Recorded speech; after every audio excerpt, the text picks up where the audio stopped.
En materia de gestión, el Peje fue un gran publicista y un pésimo alcalde. Entregó tarjetas de crédito a todos los mayores de 70 años. Y con esto le hizo un favor a Fox, pese a que se fingían adversarios, que aumentó dramáticamente la recaudación. Porque si comprabas en la despensa, de manera informal, no pagabas impuestos para el Leviatán, para el fisco, para el Estado corrupto que comandaba Fox. Ni tampoco para el Estado corrupto que comandaba Obrador. A partir de que te dan la tarjeta y todo es bancarizado, no puedes escapar de la Matrix fiscal, le robas al pobre, le robas al viejito y luego te haces el héroe. ¿Qué es lo que hizo? Diciendo ahora la gente está segura, no tiene que andar con efectivo. Aunque el delito durante su gobierno se disparó. También introdujo un subsidio proselitista de $62 para madres solteras, que estuvo a punto de llevar a la quiebra al distrito en el primer año. Estamos hablando de un país del tercer mundo. Y antes de que digan nada, claro que Argentina está muchísimo peor. Yo les estoy contando que AMLO los está argentinizando. Ya lo vivimos. Y justamente, como mi país no es ejemplo de nada, intento prevenirte a ti. Si no te gusta, no estás obligado a verme. AMLO llegó incluso a generar una línea de asistencia y asesoría para trabajadoras sexuales. Y a su vez lanzó un plan de ayuda que consistía en instalar una casa de retiro para prostitutas mayores de edad, donde continuaban ejerciendo su oficio a cambio de comida o unos pesos con clientes acordes. La residencia se llamó Xochiquetzal, en honor a la diosa azteca de la tierra y el amor,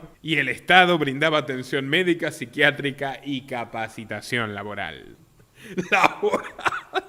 Siguiendo el ejemplo de los emperadores romanos, López Obrador bañó a las masas con pan y circo. Literal, contrató al circo de los hermanos Vázquez para que dieran shows gratuitos en el Zócalo a mediados del año 2002 y lo anunció como un mimo para aquellas familias que no podían visitar la playa o Disney World. Se trata del circo más famoso de México, fundado en 1969 por los hermanos Guillermo y Rafael Vázquez, y que estuvo activo más de 5 décadas en suelo azteca, hasta que en 2014 la Ley de Protección a los Animales prohibió el uso de fieras para espectáculos. Aquel año fueron perseguidos por los lobbies ambientalistas, que calificaron a Eli, una elefanta que brindó su servicio al circo por un cuarto de siglo, como la elefanta más trista del mundo. Sí, trista. Todos unos pioneros del lenguaje inclusivo. Pero bueno, en los 2000 todavía nos dejaban divertirnos y ser felices. Y ahí estaba el oportunista López Obrador para aprovechar hasta la menor beta. Y así como las mañaneras son todo un clásico de la TV mexicana, otro tanto se lo llevan sus recurrentes referéndum.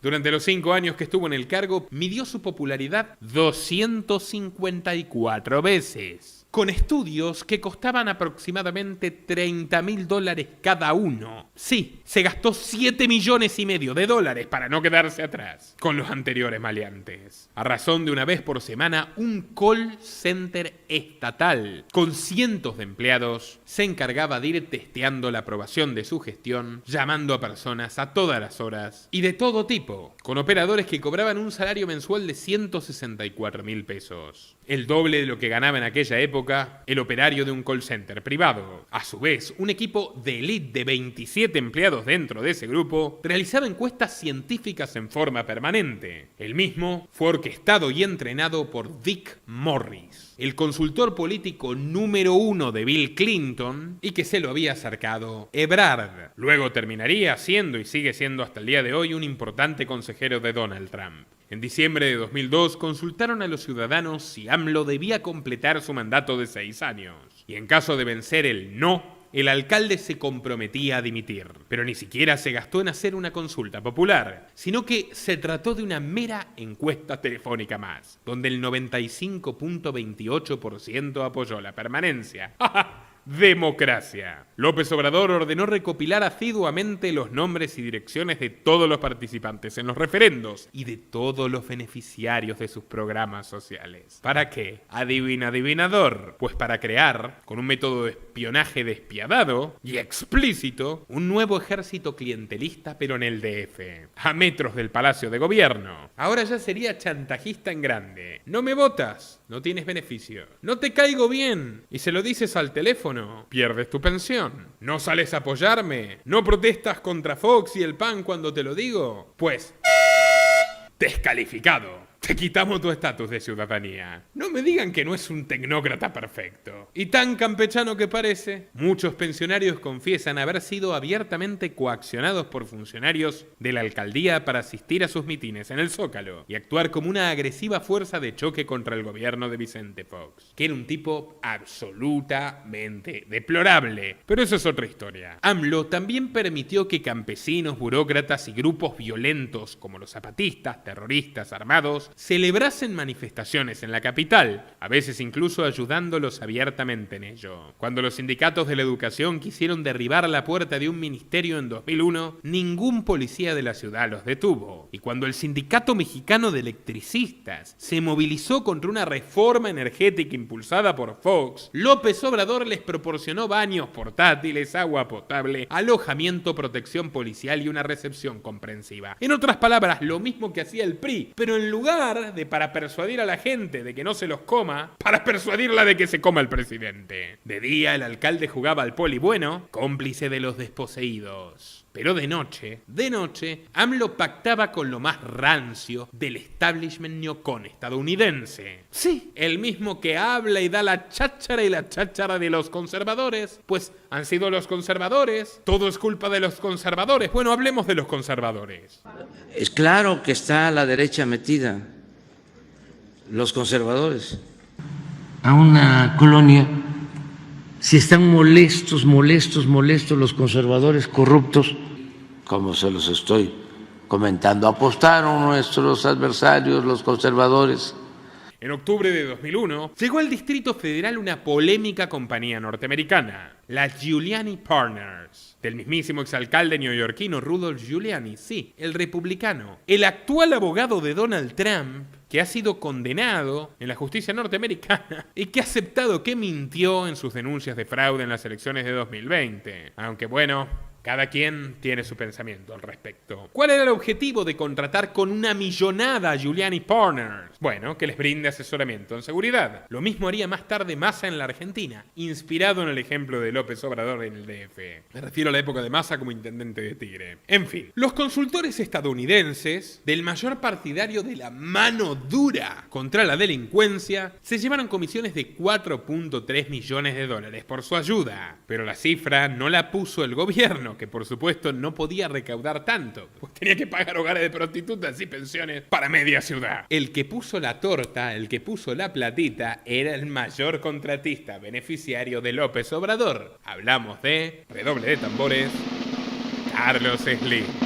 Exacto, el dueño del grupo Carso y el hombre más rico del mundo entre 2010 y 2013, en gran medida gracias a los formidables negocios en el DF que le dieron primero AMLO y luego Ebrard, pagó de su bolsillo la instalación de este software y en realidad era básicamente la comisión para López Obrador. Es que Ebrard había sido designado secretario de Seguridad Pública y trabajaba palmo a palmo con el Team Giuliani. Juntos idearon un plan policial muy polémico para impedir que los manifestantes llegasen al Congreso en el discurso sobre el Estado de la Nación de 2003, desplegando brigadas antidisturbios por todo el DF. O sea, para reprimir a los mismos manifestantes que AMLO financiaba. ¿Qué chiste es este? Y es que sí, el alcalde de México dependía bastante de otros poderes, incluyendo poderes panistas. Y también tenía sus propios diputados perredistas allí y los tenía que defender. Entonces, les mostraba su poder, los cercaba, los amenazaba y los exprimía a las personas de otros partidos con sus huestes enloquecidas, pero al mismo tiempo, conscientes de que también tenían que ceder y negociar, los defendían y reprimían a las huestes enardecidas, no vaya a ser que se sublevaran tanto que hasta tumbaran a AMLO. Es Maquiavelo puro. El tipo rompía piernas para entregar muletas, erigiéndose como una especie de druida galo que tiene la pócima perfecta para la armonía social. Como Perón.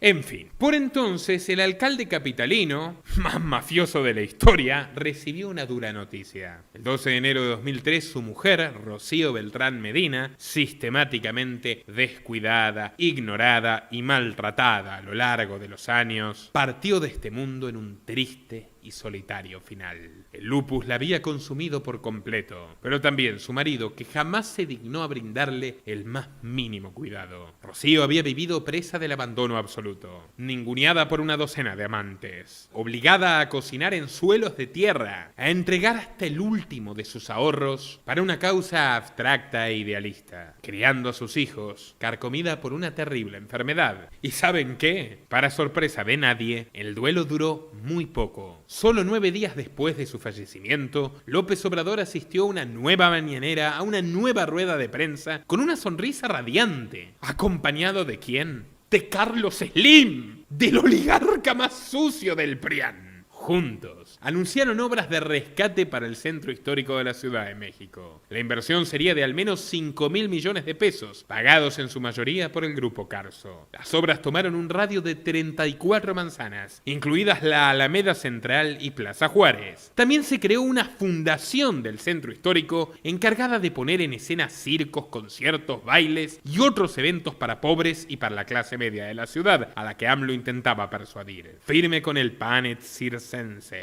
A través de Slim, López Obrador forjó lazos cruciales con otros grupos cartelizados de la nación. De esos empresarios que gracias a favores políticos, a subvenciones, a licencias, a grandes negocios, con dinero de los contribuyentes, convierten a los clientes en rehenes, toman mercados cautivos, le cortan la cabeza violentamente a la competencia y monopolizan. Por eso prefieren a los estatistas. Más Estado es más dinero para ellos y menos para el consumidor. Menos para ti, menos para mí. Menos libertad de elegir. Los Reichmann, Adrián Vargas, Carlos Hernández, Diego Quintana, Bernardo Riojas. La agenda de AMLO era ya prodigiosa. Había más millonarios que en cualquier cena de recaudación de fondos del PRI. También endulzó al alto clero católico, cuidado, regalándole miles de metros cuadrados en las inmediaciones de la Basílica de Guadalupe para que hicieran negocios con sus criptas. Nítido contraste con Sheinbaum, que derrumba capillas. Sí, y aunque lo nieguen, no solo las derrumba, sino que prometió volver a construirlas, después se las quiso cobrar robándole un terreno a la Iglesia Católica, y finalmente les dijo no, reconstrúyanlo ustedes solos. Aberrante. Y eso que no soy católico, ni mucho menos clericalista. Por entonces, corría el año 2004 y López Obrador hacía propaganda con 3 principios que se convertirían en su marca personal. No mentir, no robar y no traicionar. Pero lo que estaba por suceder a continuación, naturalmente, contradecía de manera perfecta a todos los axiomas. Mentiras, robos y puñaladas traperas. La especialidad de la casa. Veámoslo. El 1 de marzo de 2004, el noticiero nocturno de Azteca Televisión mostró al secretario de Finanzas del DF, Gustavo Ponce, fumando un cigarrillo y jugando al blackjack en el elegante Bellagio Casino de Las Vegas. El periodista Joaquín López Dóriga reveló las facturas del político y estas mostraban un cargo en el minibar de $2.200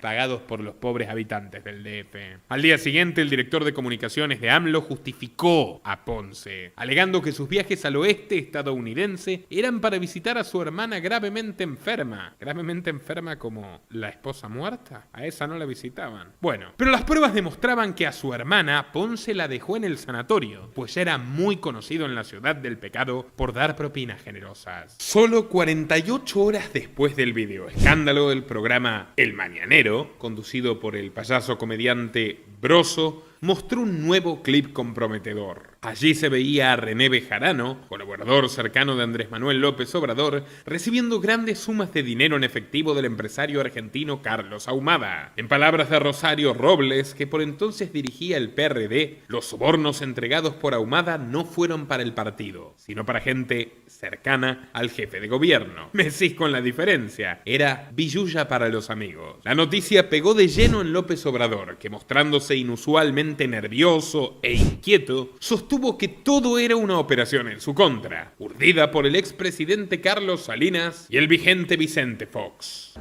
Acuso al ciudadano presidente de la República, Vicente Fox Quesada, de estos procedimientos deshonrosos para nuestra incipiente democracia. Llegó a convocar a miles de sus seguidores en el Zócalo para que corran la voz de que detrás de los videos había un complot para derribarlo. No sería la última vez que acudiría a las teorías conspirativas, y como saben tampoco era la primera. La turba enardecida insultó a reporteros y fotógrafos. Prensa vendida, digan la verdad, hijos de puta. ¡Culeros, culeros! Muchos trabajadores de la comunicación fueron golpeados y uno en particular sufrió una fractura en la clavícula. Y señores, ¿qué fue lo peor de todo? Que AMLO salió de la polémica bañado en publicidad, convertido una vez más en el mártir que luchaba contra el establishment empecinado en hundirlo. Al menos esa fue la conclusión del gobierno del PAN, cada vez más temeroso del peligroso agitador tabasqueño. Recordemos algunas postales de esta época por parte de un testigo directo, Gastón Alberdi, que no solo fue asesor de López Obrador en aquella época, sino que luego lo sería de Donald Trump y de Javier Milei. Dentro del Partido de la Revolución Democrática en aquel entonces había no pocas tribus urbanas políticas. Uno era la CID, es decir, la de René Bejarano, que era la corriente izquierda democrática. El otro era IDEA, Izquierda Democrática en Avance, que la integraban políticos como Rosario Robles, como Carlos Imaz Gispert, el ex marido de Claudia Sheinbaum. Lo integraban también distintos jefes delegacionales y después había otras corrientes básicamente del campesinado a nivel nacional, pero siempre la CID y IDEA obviamente con un súper corrupto como Armando Quintero Martínez, el actual alcalde de Iztacalco por Morena, que ya va en su segundo mandato, además de haber puesto a toda su raza, en México decimos raza, a toda su familia, a su cuñado, a todos sus adláteres de manera hereditaria, ¿no? Son políticas palaciegas, es decir, tal parece como del imperio azteca, ¿no? Es decir, nadie cede una posición, no es quita y pon, es decir, la cosa se tiene que dar muy álgida para quitar. Bueno, en aquel entonces había un personaje, desafortunadamente, de nuestra nacionalidad, argentina, de nombre Carlos Agustín Ahumada Kurtz, una persona que yo conozco en el restaurante Cambalache, que me lo presenta un restaurante Cambalache, un restaurante argentino ahí en la avenida Insurgentes y Parroquia. Me imaginaba. Creo que ya hablé de los muchachos de los Montoneros, que eran los dueños, en las anteriores entrevistas, como el Toto Castellanos, por ejemplo, un muchacho platense, que salió obviamente escapando de acá de la represión argentina, de la regional de Montoneros, que fueron a ver en aquel entonces a don Fernando Gutiérrez Barrios, el ex secretario de Gobernación del PRI, y que le dijo, muchachos, mientras ustedes no jodan acá con sociedad de izquierda, se pueden quedar. A la primera, ya saben, ¿no? Es decir, no la cuentan. Entonces, aprovechando la visita, el Toto y los demás muchachos montoneros, muchos platenses ellos de la provincia de Buenos Aires, le dijeron, bueno, pero ya estamos hartos de vivir de nuestras madres. Con nuestras madres nos envían suéteres de Angora y nosotros estamos vendiendo timbre a timbre, puerta a puerta, en la colonia, en el fraccionamiento en el Pedregal, y lo vendemos en abono. Nosotros queremos hacer algo más productivo, ¿no? Imagínate, a ver si el líder es político a vender suéteres de Angora puerta a puerta en el fraccionamiento del Pedregal. Bueno, entonces, ¿qué han pensado? Bueno, no sé, queremos poner un puesto de comida, un puesto semifijo. ¿A dónde han pensado? Bueno, en el Metro Revolución. Bueno, dale, tanto, ¿no? No hay ningún problema. Entonces, obvio, no. En México, ni gratis el saludo, ¿no? Siempre te pregunto, ¿usted viene por diversión o por negocio? No, todo negocio. Esto lo digo con todo el amor porque yo soy mexicano también, tengo 3 hijos mexicanos. Ponen el negocio, venden choripanes, decía, así empiezan los muchachos, hasta que, bueno, logran pisar un predio, donde te dije, en la avenida Insurgentes Sur y Parroquia, en la colonia del Valle, y bueno, otra vez a tomarle la puerta de gobernación a don Fernando Gutiérrez Barrios, y dice, mire, don Fernando, vemos este predio, bueno, todo bien, pero poniendo esta balaganza, como decimos en Argentina. Entonces ahí era otra cifra. Empezaron con la campaña de poner sucursales, otros lo pusieron en la industria del Vallejo, otra en Toluca, Estado de México, otra después en Cancún, así están multimillonarios los muchachos. Y bueno, retomando el tema con Carlos Agustín Ahumada Kurtz, al Cambalache van personajes, como te dije en mi primera entrevista, muy renombrados, como, no sé, Luis Miguel, iba Frank Sinatra, iba Tom Jones, iba Julio Iglesias, Es decir, gente muy, muy importante, y en la principal sucursal que te dije de Insurgentes, tenían un primer piso donde siempre eran reservados y donde el Toto Castellano nos invitaba, obviamente, a pistear, como se dice en México, o a escabiar, como se dice en Argentina, ¿no? Y para hacer grandes negocios. Entonces, me dice, te quiero presentar un amigo, Carlos Agustín Ahumada Kurtz, es un empresario argentino, tiene una constructora, acá en San Angelín, en la colonia de San Angelín. Bueno, ¿en qué nos podemos ayudar? Bueno, dije, mira, yo estoy en el PRD, bla, bla, bla. Bueno, ¿quién está como presidente del PRD a nivel nacional? Bueno, Rosario Robles Berlanga. Bueno, hicimos el acercamiento. Ambos estaban casados, cada quien por su lado, sin embargo, bueno, mantuvieron una relación de afecto íntima. Bueno, le dieron un contrato para remodelar el edificio de la calle Monterrey, que estaba situado ahí el PRD Nacional, Rosario era la titular. Y bueno, se hizo el acercamiento para el financiamiento de la campaña de Andrés Manuel López Obrador y de distintos jefes delegacionales, entre los cuales estaba Carlos Imaz Gisbert, es decir, el ex de Claudia Sheinbaum, ¿no? De la corriente IDEA, Izquierda Democrática en Avance. Bueno, estábamos amistad, obviamente, con Carlos, con ambos Carlos, y ya después ellos hicieron su cauce, ¿no? De acuerdo político y, bueno, de financiamiento. Lo hicieron en la empresa de Carlos Agustín Ahumada Kurtz, denominada Quartz, constructora Quartz. Creo que estaba en la Avenida Revolución, allá en San Angelín. Y bueno, Carlos Agustín Ahumada Kurtz ya se la sabía un poco mal de como que se iban a hacer güeyes, como se iban en México, así se iban a hacer pendejos o se iban a hacer tontos en no regresarle su dinero a cambio de obra pública, ya siendo gobierno del Distrito Federal. Y bueno, los empezó a filmar, es decir, tenía cámaras en cada ángulo de su oficina.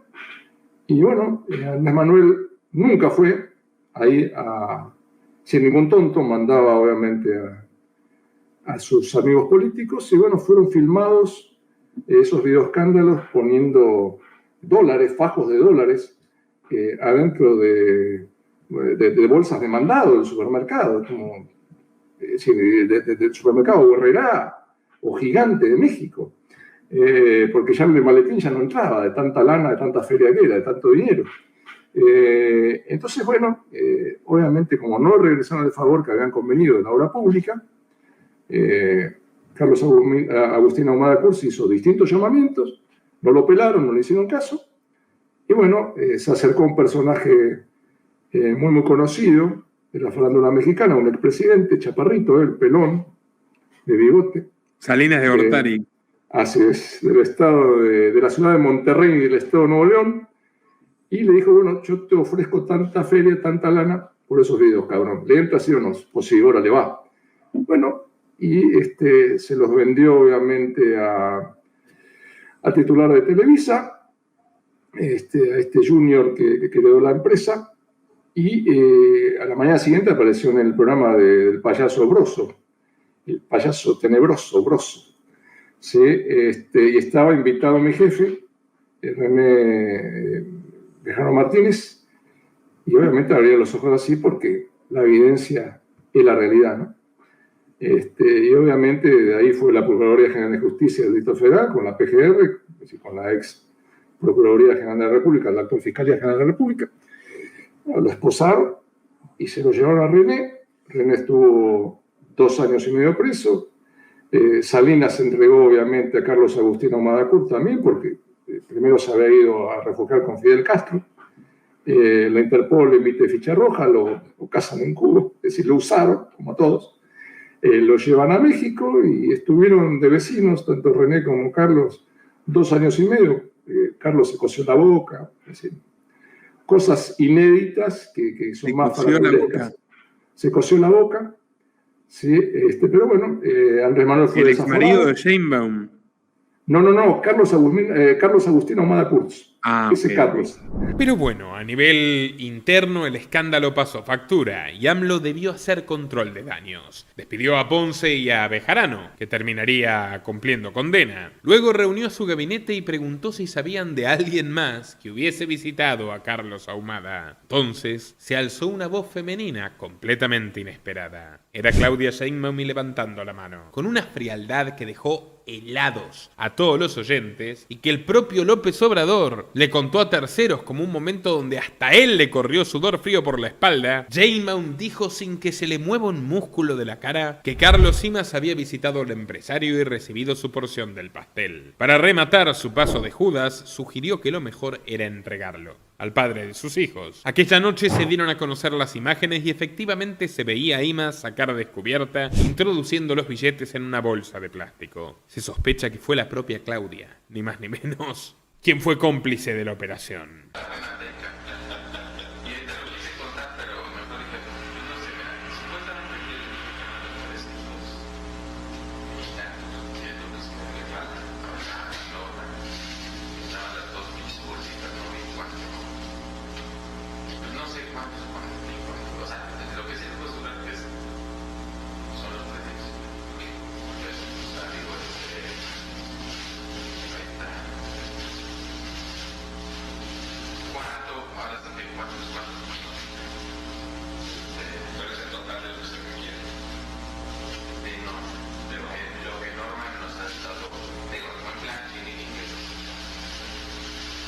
AMLO le pidió la renuncia de inmediato, pero Sheinbaum fue recompensada y se ganó su confianza para siempre. Una confianza que, como bien explico en el documental dedicado a Sheinbaum, definitivamente tiene que ponerse entre signos de interrogación. Así que bueno, ahí lo tienen. Robos, mentiras y traiciones. Ese es el rostro de la flamante presidenta de los Estados Unidos mexicanos. En el origen de su ascenso meteórico no hay más que una abyecta traición. Y por si fuera poco, al hombre que le consiguió el empleo cuando el tabasqueño no la tenía ni en figurita. Todas las mujeres de su entorno afirman que López Obrador es absolutamente machista y aunque él no lo admite, parece creer que las mujeres son más obedientes y sumisas que los varones. Quizás el peje creyó que dominaría fácilmente a su lacaya. Pero ojo, no sea cosa que la cualidad mezquina de Sheinbaum se vuelva en su contra en el futuro. Por cierto, en mi documental sobre Sheinbaum les cuento cómo durante su paso como secretaria de Medio Ambiente de López Obrador en el DF, entregó contratos millonarios a los más poderosos magnates inmobiliarios judíos, como por ejemplo la construcción del segundo piso del Periférico, un proyecto de finalidad recaudatoria que jamás fue concluido y del que solo pudieron servirse las familias más acaudaladas de la ciudad, capaces de pagar el elevadísimo peaje.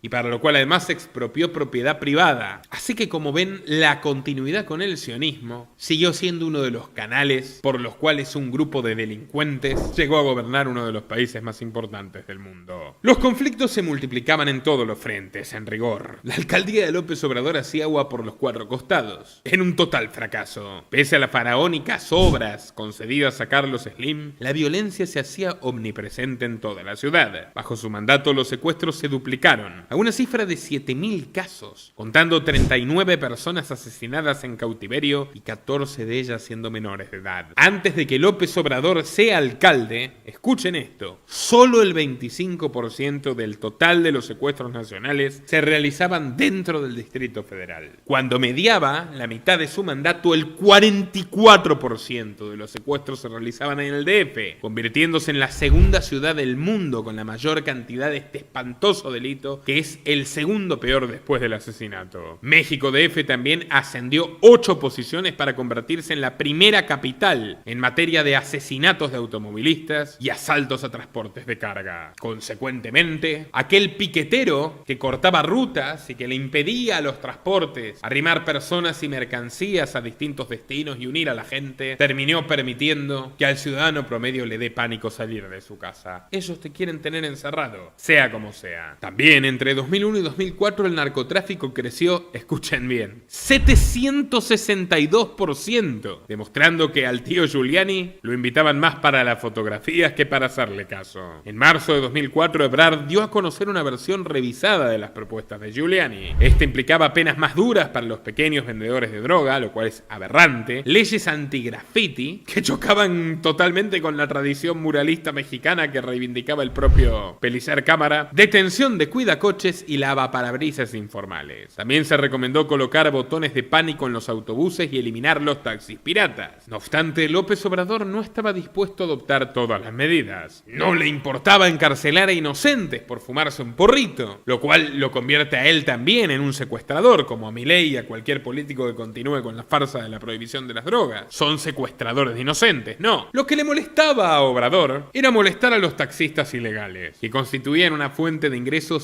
vital para su movimiento. Él controlaba el mercado. En suma, la llegada de Giuliani no fue más que una gran puesta publicitaria, para colmo obscena. Un señor de Nueva York tiene que venirle a decir al alcalde de México cómo resolver sus problemas. Y a la hora de la verdad, las simpatías y lealtades verdaderas del gobierno se inclinaron por los delincuentes locales, como más tarde ocurriría con el cártel de Sinaloa. Y si no me creen, recordemos lo que ocurrió el 24 de noviembre de 2004, porque esto va mucho más allá de los taxistas. Reproducimos esta declaración en contexto educativo y documental bajo los parámetros de esta plataforma. Aquel día, 3 agentes federales fueron brutalmente golpeados y 2 de ellos quemados vivos por investigar actividades del narcotráfico en San Juan, Ixtaxopan. Todo esto mientras la policía de la ciudad bostezaba con los brazos cruzados. ¿Por qué no actuaron para salvar a sus colegas? Se preguntarán. Bueno, hasta hoy no hay ninguna explicación convincente. Al día posterior de los linchamientos, López Obrador se lavó las manos, pidió que no se politice el crimen y respaldó a Marcelo Ebrard, el principal responsable de que sus agentes no hayan actuado. No era la primera vez que demostraba semejante inhumanidad. Ya en 2001, luego de un linchamiento popular en Tlalpan, lanzó estas temerarias palabras. La lección es con las tradiciones del pueblo, con sus creencias, vale más no meterse. La desidia fue tal que el propio Vicente Fox debió intervenir para que Ebrard fuese despedido. AMLO aceptó, pero solo a cambio de reasignarlo en la Secretaría de Salud Pública, lo cual siempre me recuerda a cómo surgió la expresión salud pública que tanto le gusta a los rojos. La expresión salud pública nació de la Revolución Francesa, cuando el Comité de Salud Pública, luego rebautizado Comité de Salvación Pública de Marat y Robespierre, se lanzaron a aniquilar a todas aquellas personas que consideraban perjudiciales para la salud de su proyecto totalitario, despótico, genocida que se cargó a 300.000 almas, y todo en el nombre de la diosa razón y de la voluntad general a libre interpretación del dictador. Cualquier similitud con la realidad actual es una mera coincidencia. Pero bueno, la Secretaría de Sanidad Pública de AMLO también podría llamarse de propaganda, porque desde su nuevo rol sanitario Ebrard propició una campaña más que original. Fíjense que siempre está en roles específicos, los que le encantan a los organismos globalistas: el control de la población por el garrote o a través de sus propios cuerpos. A un mes de una nueva consulta de revocación de mandato, se repartieron en los hospitales del Distrito Federal 50.000 condones con la imagen de López Obrador, que incluían leyendas en su apoyo. En una mañanera, el reportero de Crónica Raimundo Sánchez mostró al jefe de gobierno capitalino un ejemplar de estos preservativos. Con dedos trémulos y riéndose nerviosamente, Andrés Manuel lo sostuvo en su mano y gritó: "No existe esto, no existe esto". Parecía buscar el modo de exorcizar el objeto. "Pero lo tiene en la mano, alcalde, entonces ¿qué es?", le replicaron en coro los reporteros. "Es de Seguretec, la marca del condón. ¿Cómo vamos a empezar con esto? Levanten el nivel, porque acuérdense que esta sala lleva el nombre de Francisco Zarco". No obstante, cuando se disponía a salir de la sala, otra voz se escuchó desde el fondo: "¿Le va a preguntar a Marcelo Ebrard por qué le dio condones al PRD? Ahorita lo vemos, es más, me lo llevo", dijo. Y regresó por el preservativo que había colocado sobre el atril, se lo echó a la bolsa y se fue sin decir más. Humillado, y más de 12 horas después, el gobierno aceptó que los preservativos existían y que habían sido utilizados con fines proselitistas. Solo faltaba que los condones se anuncien en televisión con la satírica letra de Molotov: "No sé ni me importa con quién te hayas metido, pero ese c***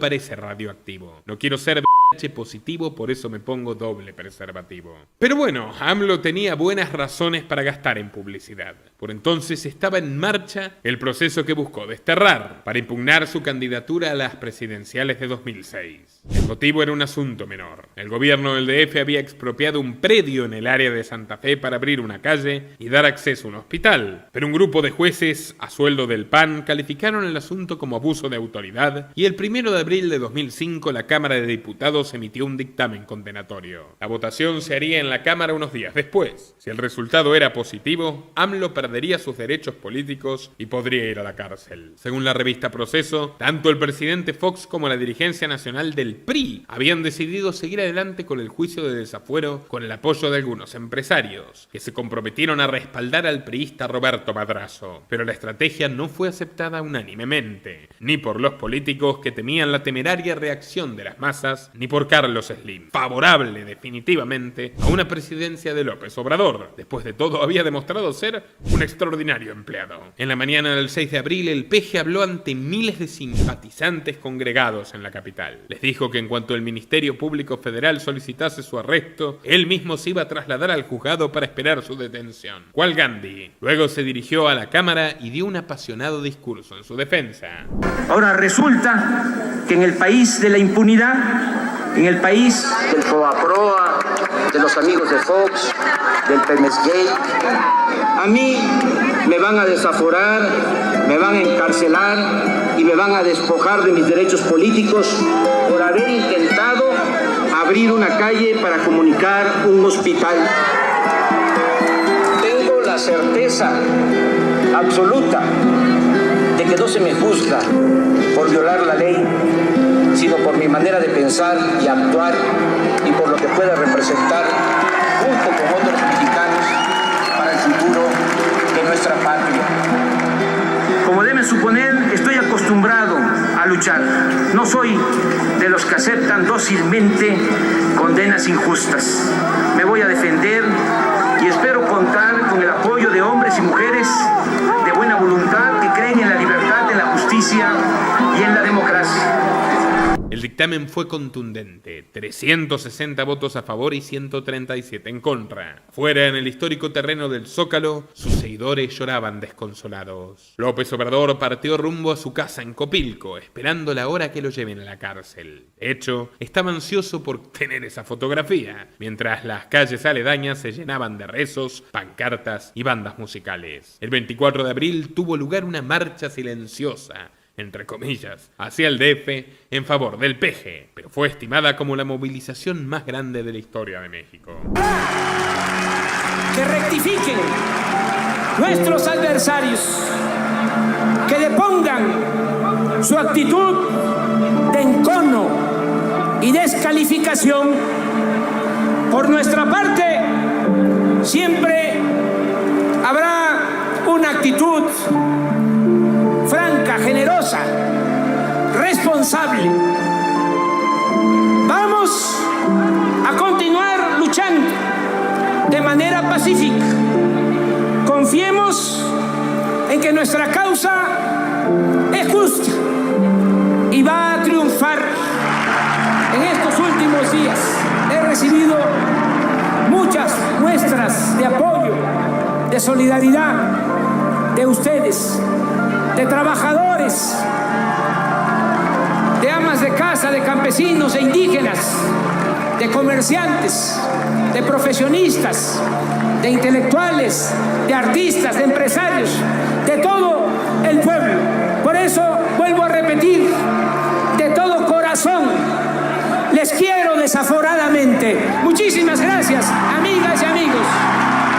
El presidente Fox reconoció que el asunto lo había desbordado. Sus asesores recomendaron dar marcha atrás. 3 días más tarde, leyó un discurso en cadena nacional anunciando que no le impediría a nadie presentarse a los comicios. El Mesías de Tabasco había vencido, y todavía más. La absurda persecución judicial lo hizo todavía más popular, y en las encuestas casi alcanzaba a su rival Roberto Madrazo. El 29 de julio, AMLO renunció a la alcaldía y comenzó una monstruosa campaña a nivel nacional, visitando los 245 distritos electorales del país. ¿Con plata de quién?, se preguntarán, si antes se morían de hambre para estas giras. Bueno, ahora la élite estaba con él. Manuel, pero el ingeniero Slim, que acaba de comer con Andrés Manuel hace un mes y con el rector de la universidad, con Segundo, también, ingeniero Slim, independientemente de que yo no supongo que usted sea realmente el factotum que valide una candidatura o no, que lo respeto y lo reconozco como un gran empresario mexicano, también diga realmente lo que piensa Andrés Manuel.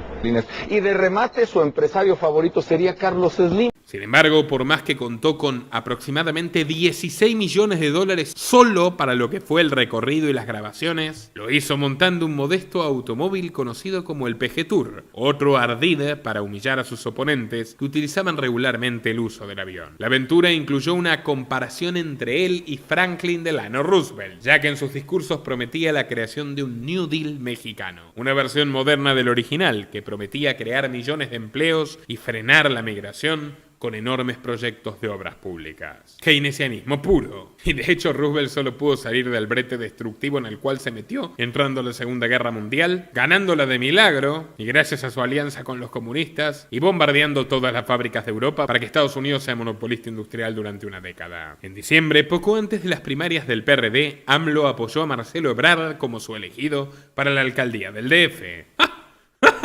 Increíble. López Obrador convirtió al DF en un desastre económico. Tiene el mayor desempleo y el último lugar en crecimiento económico a nivel nacional. Con razón López Obrador no quiere debatir. No le creas todo. Con López Obrador en el DF, muchas personas no pudimos conseguir chamba. El DF es la ciudad con mayor desempleo del país. Haciéndole un gran reconocimiento a un ingeniero que con esfuerzo, con su imaginación, con su talento, es un ejemplo en México y en el mundo, por ser uno de los empresarios más exitosos, Carlos Slim.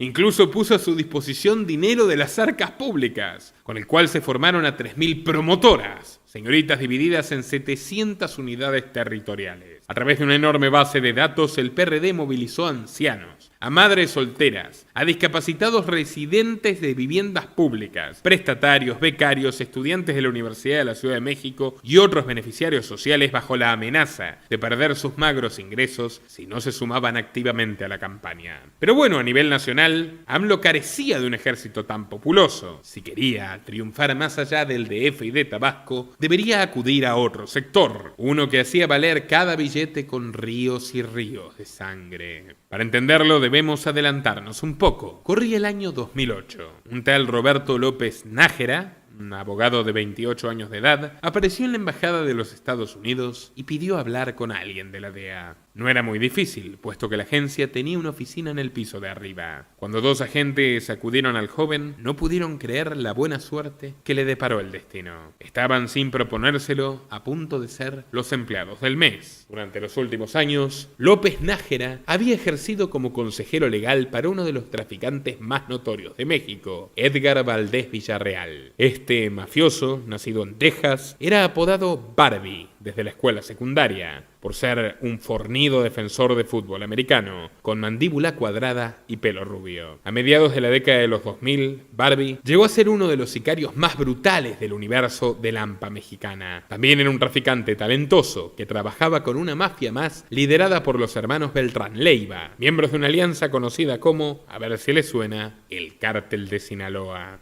Sí. ¡Págueme la renta!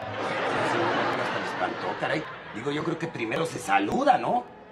Pues bien, en palabras de López Nájera, los Beltrán Leiva habían infiltrado un topo en la embajada americana. El hombre resultó ser un empleado de la U.S. Marshal Service, Servicio Federal de Alguaciles, que tenía acceso privilegiado a información sobre criminales mexicanos buscados en los Estados Unidos. La DEA trasladó a López Nájera a Washington, D.C., donde se convirtió en una fuente fundamental. Cuando se lanzó la Alianza por la Seguridad conocida como el Plan Mérida, agentes estadounidenses invitaron a varios fiscales mexicanos para entrevistar a un soplador estrella. Así llegamos al momento crítico. En la primavera de 2010, López Nájera contó algo que por razones nunca aclaradas se había guardado hasta entonces. Resulta que a comienzos de 2006, la Barbie lo había convocado a una reunión absolutamente confidencial en la suite 301 de un hotel de Nuevo Vallarta, complejo turístico de lujo con costa al Océano Pacífico. El anfitrión del encuentro era Francisco León García, hijo de un empresario minero del estado norteño de Durango, más conocido como Pancho León, un hombre de 38 años robusto que estaba lanzando su candidatura para el Senado mexicano como representante de la Alianza Izquierdista de López Obrador.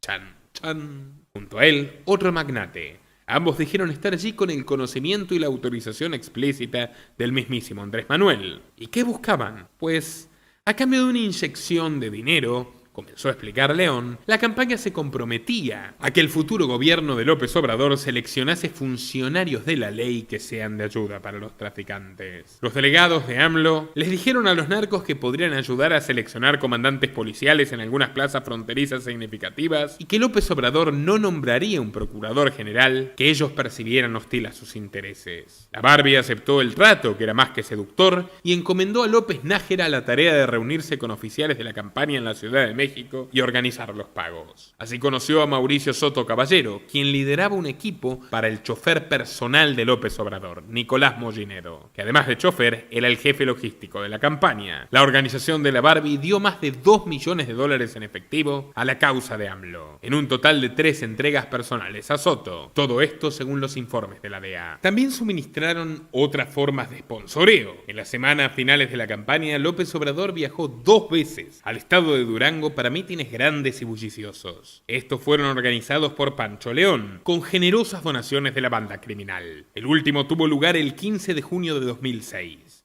Allí, AMLO, en un lugar llamado Vado del Río Balsas, se abrazó a Pancho León frente a millares de asistentes, quien pagó el autobús desde aldeas cercanas y cerró el evento al ritmo de la arrolladora banda Limón, dedicada en aquella ocasión a lo que hoy llamaríamos narcocorridos. Ese día AMLO habló telefónicamente con la Barbie, agradeció el apoyo económico y dijo que cuando llegase a la presidencia quería que lo ayude a disminuir la violencia. Reverendos hipócritas se convirtieron en un parásito y está convertido en un títere, un pelele, al basurero de la historia. Por último, López Nájera recordó cómo Soto se mostró interesado en invertir en el narcotráfico si surgiese una buena oportunidad. Este testimonio se suma al de Sergio Villarreal Barragán, alias El Grande, también integrante de la cúpula del cártel de Sinaloa, que días posteriores a su captura en 2010 confesó haber entregado $500,000 a López Obrador en mano en un hotel de Gómez Palacio, Durango, el 15 de junio de 2006. Todo bajo las órdenes de Arturo Beltrán Leiva. Ahora conocemos cómo, cuándo y por qué. Sinaloa se convirtió en un aliado crucial de López Obrador y de hecho nunca dejaría de serlo. Hoy lo será de Sheinbaum, está por verse. Pero con la mafia ilegal no bastaba. Ahora había que seducir a la gran mafia legal, o sea, al país del norte. Los asesores de López Obrador le advirtieron que no podría ganar si la Casa Blanca se le oponía. Tranquilos, fue su respuesta, que los gringos siempre fueron mis amigos. Y esto me recuerda una vez más a esa maravillosa película que es La Ley de Herodes de Luis Estrada y el norteamericano cínico que se aprovecha de la despampanante corrupción moral y la podredumbre de aquel tipo que llegó a ser alcalde de San Pedro de los Aguaros por casualidad, y con él se termina inaugurando la asesoría extranjera, la deuda externa y el supuesto ambicioso sistema de alumbrado eléctrico del pueblito que nunca se concluye, para que luego el personaje que encarna Demián Alcázar lo expulse al enterarse de que se acostó con su propia esposa. Lo único que difiere de la realidad es que ni AMLO ni Sheinbaum jamás van a sacar al tío Sam de México. Es más, por todo lo que estamos hablando y por la falta absoluta de respeto a sus propios aliados, es más esperable que los Estados Unidos lo metan a él en una jaula y con un mono naranja y se lo lleven de México.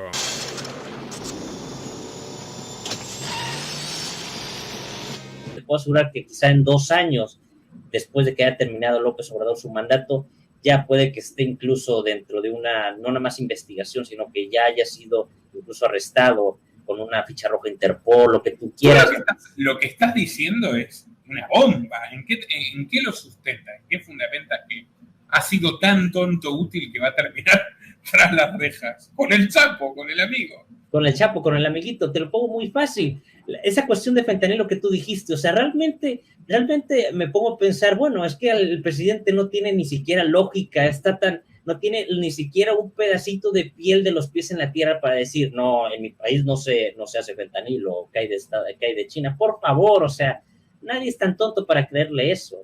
Lo van a terminar investigando sí o no por una cuestión u otra, ya sea por las cuestiones que tiene con su hijo, ya sea por las cuestiones de procedencia ilícita, también para los proyectos del Tren Maya, que es su megaproyecto que iba a prometer, que quién sabe qué, que le sacó más dinero a los estados, le sacó más dinero a cualquier proyecto, le sacó dinero le sacó dinero de donde pudiera, querían sacar dinero debajo de las rocas para poder cumplir su proyecto del Tren Maya, que todos sabemos que tiene también procedencia ilícita, o sea, por favor, o sea, ¿de dónde cree que saca el dinero? Le quiero hacer una pregunta. Anteriormente entrevisté a un colega periodista, César, precisamente del norte de México, al tanto de todas estas cuestiones. Me dijo algo que me sorprendió, me llamó la atención, que le parece bastante probable la imagen de un López Obrador con el traje naranja de prisionero en Estados Unidos. Yo dije, no será mucho, pero me dijo que se está preparando el terreno para algo más o menos catastrófico. ¿Cuál es su opinión al respecto, Guadalupe? Bueno, es importante señalar, ¿no?, que hemos sido críticos del gobierno de Andrés Manuel López Obrador, pero en este caso y en este sentido, sí es importante también hacer y señalar, ¿no?, que una cosa es lo que está sucediendo y otra cuestión son las narrativas y es la política estadounidense, con que, como sabemos, su política de drogas no ha sido una política realmente antidrogas, sino una política de control geopolítico, de control de recursos geoestratégicos a través de la DEA en el hemisferio, en Colombia, en Centroamérica, en México ahora en particular, paso por paso, porque es bien importante entender cómo se está generando esta narrativa y por qué se está acusando a Andrés Manuel López Obrador y por qué tu fuente puede que tenga razón. Este traje naranja podría ser realidad y por eso me remonto al tema. Ahora le digo, me sorprendió. La verdad me sorprendió. Y veníamos hablando ante el programa, pero no me imaginaba que usted me diga que el traje naranja de prisionero sobre López Obrador puede ser realidad. Puede ser realidad. Porque ya me lo está diciendo otra voz, digamos, con otra perspectiva y otra mirada desde Estados Unidos de este tema. Presidente Fox, no se meta conmigo, caballero, porque sale espinado. Cállese, ciudadano presidente. Cállate, chachalaca. Cállate, chachalaca. Pero bueno, tal y como lo reveló Wikileaks, ya en aquel año 2006, cuando López Obrador era un nítido izquierdista y Hugo Chávez expresaba su simpatía por él, se hacía el tiempo, por ejemplo, para desayunar con Tony Garza, embajador estadounidense, y explicarle que en caso de ganar, daría mucho mayor poder al ejército para ayudar a los Estados Unidos en el tema migratorio y lo que ellos le pidieran. Sí, AMLO se arrodilló ante los yanquis en la propia embajada, les besó las suelas de los zapatos desde aquella época, aunque le tomaría 12 años más terminar de prostituirse como lacayo para que le crean. Hasta dijo que solicitaría apoyo financiero de Estados Unidos para combatir el narcoterrorismo. Él resultó un pionero en la coartada con la cual tal vez los Estados Unidos terminen invadiendo militarmente México en una nueva oportunidad. El narcoterrorismo. Y no se olviden que los narcos lo estaban financiando a él, que ya era un terrorista de baja intensidad en toda regla, puesto que todo su poder se construyó en base a los chantajes y extorsiones masivas. La lección es con las tradiciones del pueblo, con sus creencias, vale más no meterse. En fin, Andrés el Pistolero y sus aventuras. Todo esto no quedó en los papeles, se cumplió 12 años más tarde cuando fundó la Guardia Revolucionaria, abocada a reprimir a cientos de miles de migrantes y asesinar unos cuantos, al norte y al sur del país, en pleitesía deliberada a Trump y a Biden. Pero bueno, el muchacho de Bush en aquella época no lo miró con tanta simpatía como lo mirarían más tarde estas administraciones, y desarrollaremos la cuestión de la 4T en nuestra segunda entrega sobre AMLO. Sigamos con lo que refiere a su camino hacia la presidencia. El embajador americano le dijo: bueno, Andrés, me alegro que seas obediente con nosotros, pero nos preocupa mucho por qué Chávez te quiere tanto. ¿Es que acaso tú quieres ser un segundo Chávez? Y AMLO dijo: no, de ninguna manera. E incluso repetía permanentemente a la prensa que él no tenía nada que ver con Chávez y que lo suyo era una izquierda mexicana. aunque luego mandaba guiños confusos, enviando a todos sus adláteres a las conferencias bolivarianas. Pero el caso es que una vez más mentía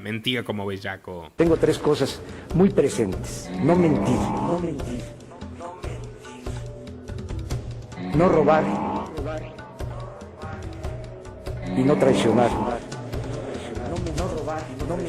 Durante el primer trimestre de 2006, el periodista Francisco Reséndiz reveló la presencia de al menos 10 células bolivarianas trabajando full time para López Obrador, con desembolsos directos del gobierno venezolano. A lo largo de 3 meses, el reportero se infiltró en uno de los círculos que operaban ni más ni menos que en los campus de la UNAM. Desgracia de México en toda regla. Sin saber que estaban siendo grabados, algunos miembros admitieron que sus dirigentes tenían vínculos directos con las organizaciones guerrilleras, Ejército Revolucionario del Pueblo Insurgente y la FARC de Colombia, verdugas de más de 100.000 colombianos. Cuando se publicó el artículo, unos 300 miembros de estos grupos filoterroristas, de la organización Francisco Villa y de simpatizantes de la FARC, asaltaron el edificio de Crónica y entre gritos e insultos al diario clausuraron entre comillas sus instalaciones a través de la violencia criminal, advirtiendo que pasaban a la lista negra de los revolucionarios amlópatas. Todo esto escoltados por patrullas de la policía capitalina que cerraron la calle para ayudar a los manifestantes. Esa es la esencia de López Obrador. Y si no lo ha expresado de manera mucho más salvaje hasta el momento, es porque todavía quedaban contrapesos. Vamos a ver qué ocurre ahora que el Congreso está en la palma de la mano de Morena. Pese a todo, AMLO entró en la recta final de la campaña como favorito. Madrazo se había desplomado y las encuestas lo mostraban aventajando a su competidor más cercano, el ex secretario de Energía Felipe Calderón, que había derrotado a Santiago Creel en la nominación del PAN. Desesperados, sus rivales de derecha intentaron un golpe más, preguntándole por sus creencias religiosas. Andrés Manuel respondió: soy católico y fundamentalmente cristiano. La vida y obra de Jesús me llena de pasión. Él también fue perseguido en su tiempo, espiado por los poderosos de su época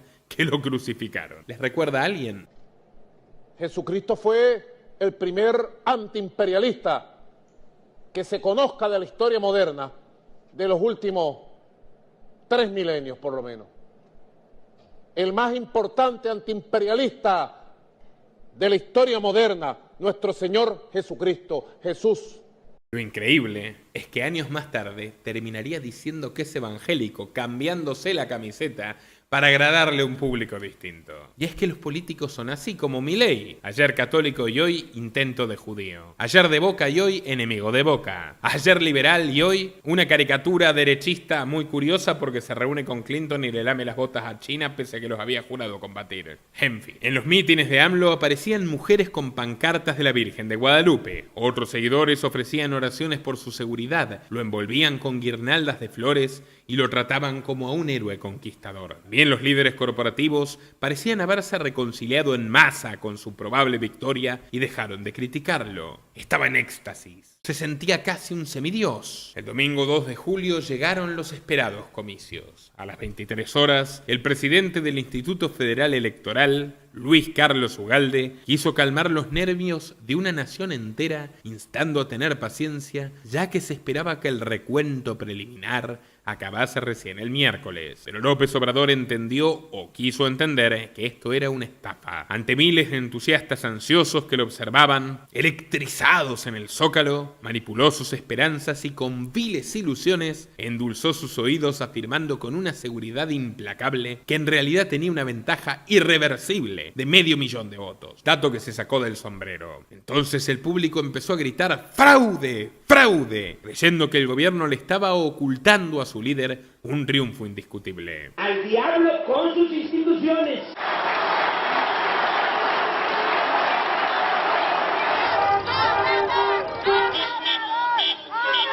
AMLO continuó esta pantomima maquiavélica al día siguiente, denunciando al IFE de haber ocultado ni más ni menos que 3 millones de votos para negarle la presidencia. Pero no habían sido ocultados. Ugalde remarcó que todavía faltaban contarse y que estas papeletas simplemente fueron omitidas en el primer conteo rápido, cuyo resultado preliminar daba a Calderón una ventaja del 1%. Y cuando se incluyeron, la tensión de México llegó a su apogeo. La diferencia entre los dos era apenas 0.64.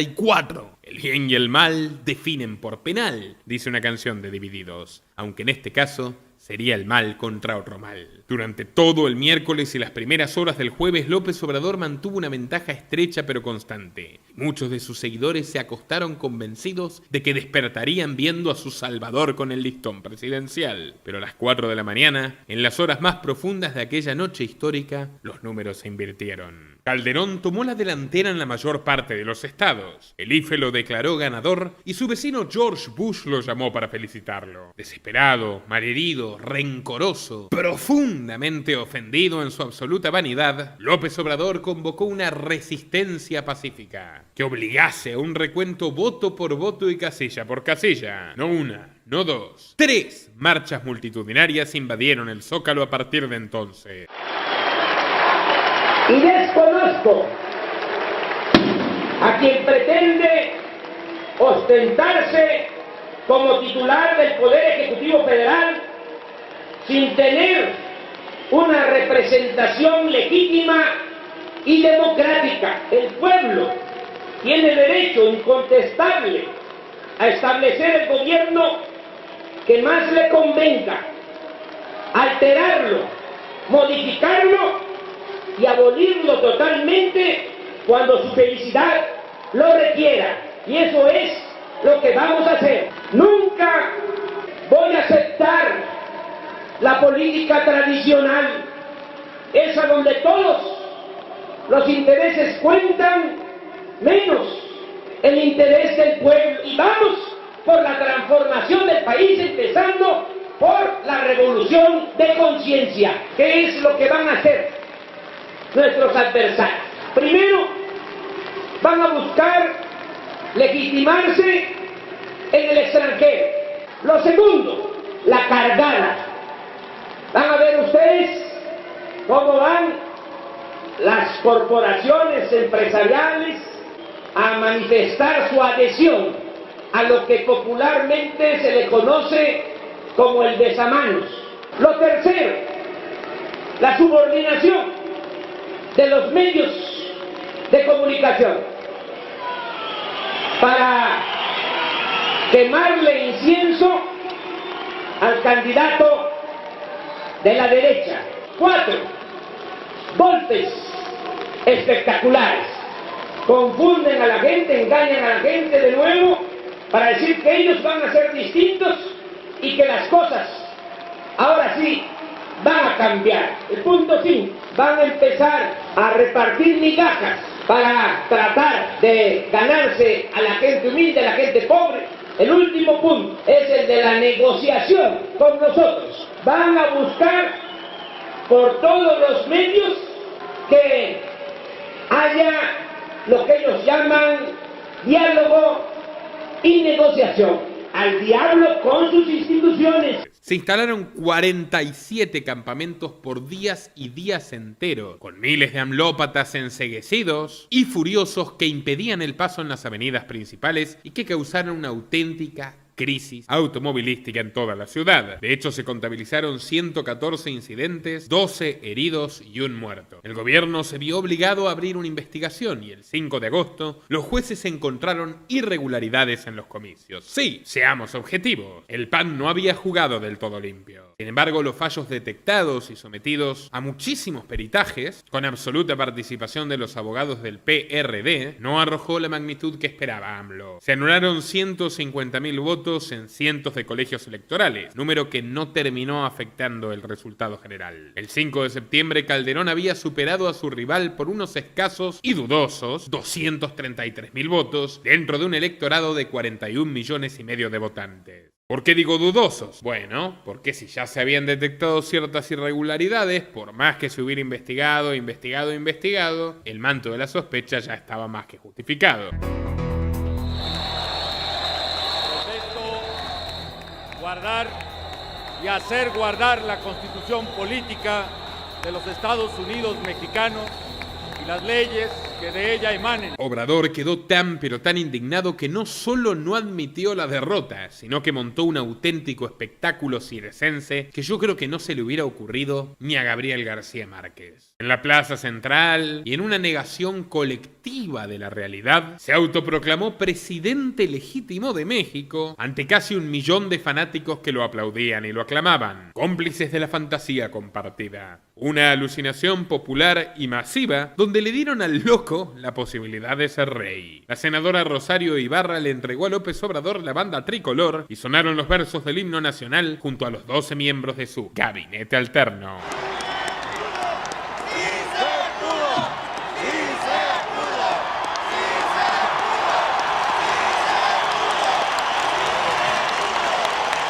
Hemos resistido ante el embate permanente de nuestros adversarios que han intentado una y otra vez destruirnos políticamente. Entre ellos, por supuesto, se encontraba Claudia Sheinbaum, una de las ideólogas de la pantomima. A pesar de toda esta fenomenal parodia, o autoparodia si se quiere, los candidatos más realistas y astutos del PRD comenzaron a soltarle la mano. Rápidamente se dieron cuenta que el futuro cercano no sería brillante al lado del chiflado, porque en aquellos días López Obrador estaba realmente sacado de sus casillas. Y esto ustedes dirán, ¿quién lo cuenta? ¿El PRI, el PAN, los medios opositores? No. Marcelo Ebrard, quien sería su canciller. En aquel entonces le dijo a Proceso: Andrés no está comportándose como una persona cuerda. Y nada más asumir la alcaldía del DF, que le debía probablemente en partes iguales a Slim y a Obrador, comenzó a alejarse hasta públicamente de su mentor.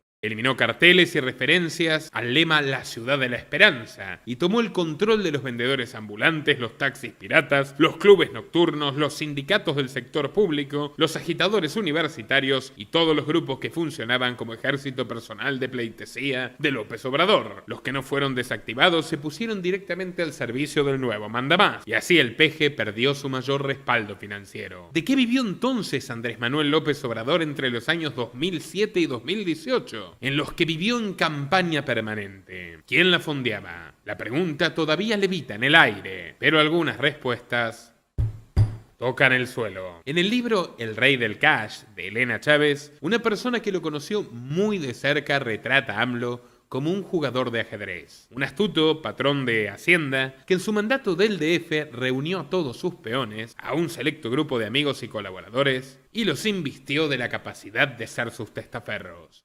y recaudadores. Ellos fueron los encargados de conseguir los recursos económicos con los cuales vivieron López Obrador, su segunda esposa, la escritora Beatriz Gutiérrez, y todos sus hijos durante más de una década. Al principio el dinero lo sacaban de las arcas del Distrito Federal, principalmente de los impuestos a los habitantes de la urbe, que por cierto se expandieron drásticamente porque empezó a cobrarle a los negocios informales, a los más pobres, con el cuento de las tarjetas, recuerden. Luego, la cosa se hizo más indirecta, contrataciones irregulares de distintas secretarías, de asesores de la Asamblea Legislativa y de órganos descentralizados como el metro y la red de transporte de pasajeros. Cuando el cerco de Ebrard dificultó estas maniobras, debieron volcarse de lleno sobre la estructura partidaria. Como un pulpo con innumerables tentáculos, López Obrador recibió efectivo de los estados que entre 2006 y 2012 gobernaba el PRD: Guerrero, Baja California Sur y Michoacán. Se había jurado que no volvería a comer pan duro. Estaba cansado de vivir como pobre siendo la cabeza de una corporación tan pujante. Incluso desangró a municipios del Estado de México con una pobreza de por sí lacerante. Según Chávez, absorbió como una aspiradora las monedas del erario de Nezahualcóyotl, Ecatepec, Valle del Chalco y Texcoco. En otras palabras, le quitó no ya a los pobres, directamente a los indigentes, un porcentaje significativo del presupuesto destinado a combatir su situación a través de los programas donde sus testaferros recaudadores obtenían los recursos para darse una gran vida. A su vez, consiguieron que los 127 diputados y los 26 senadores del partido donasen no un diezmo, una cuarta parte de su salario total a las actividades proselitistas personales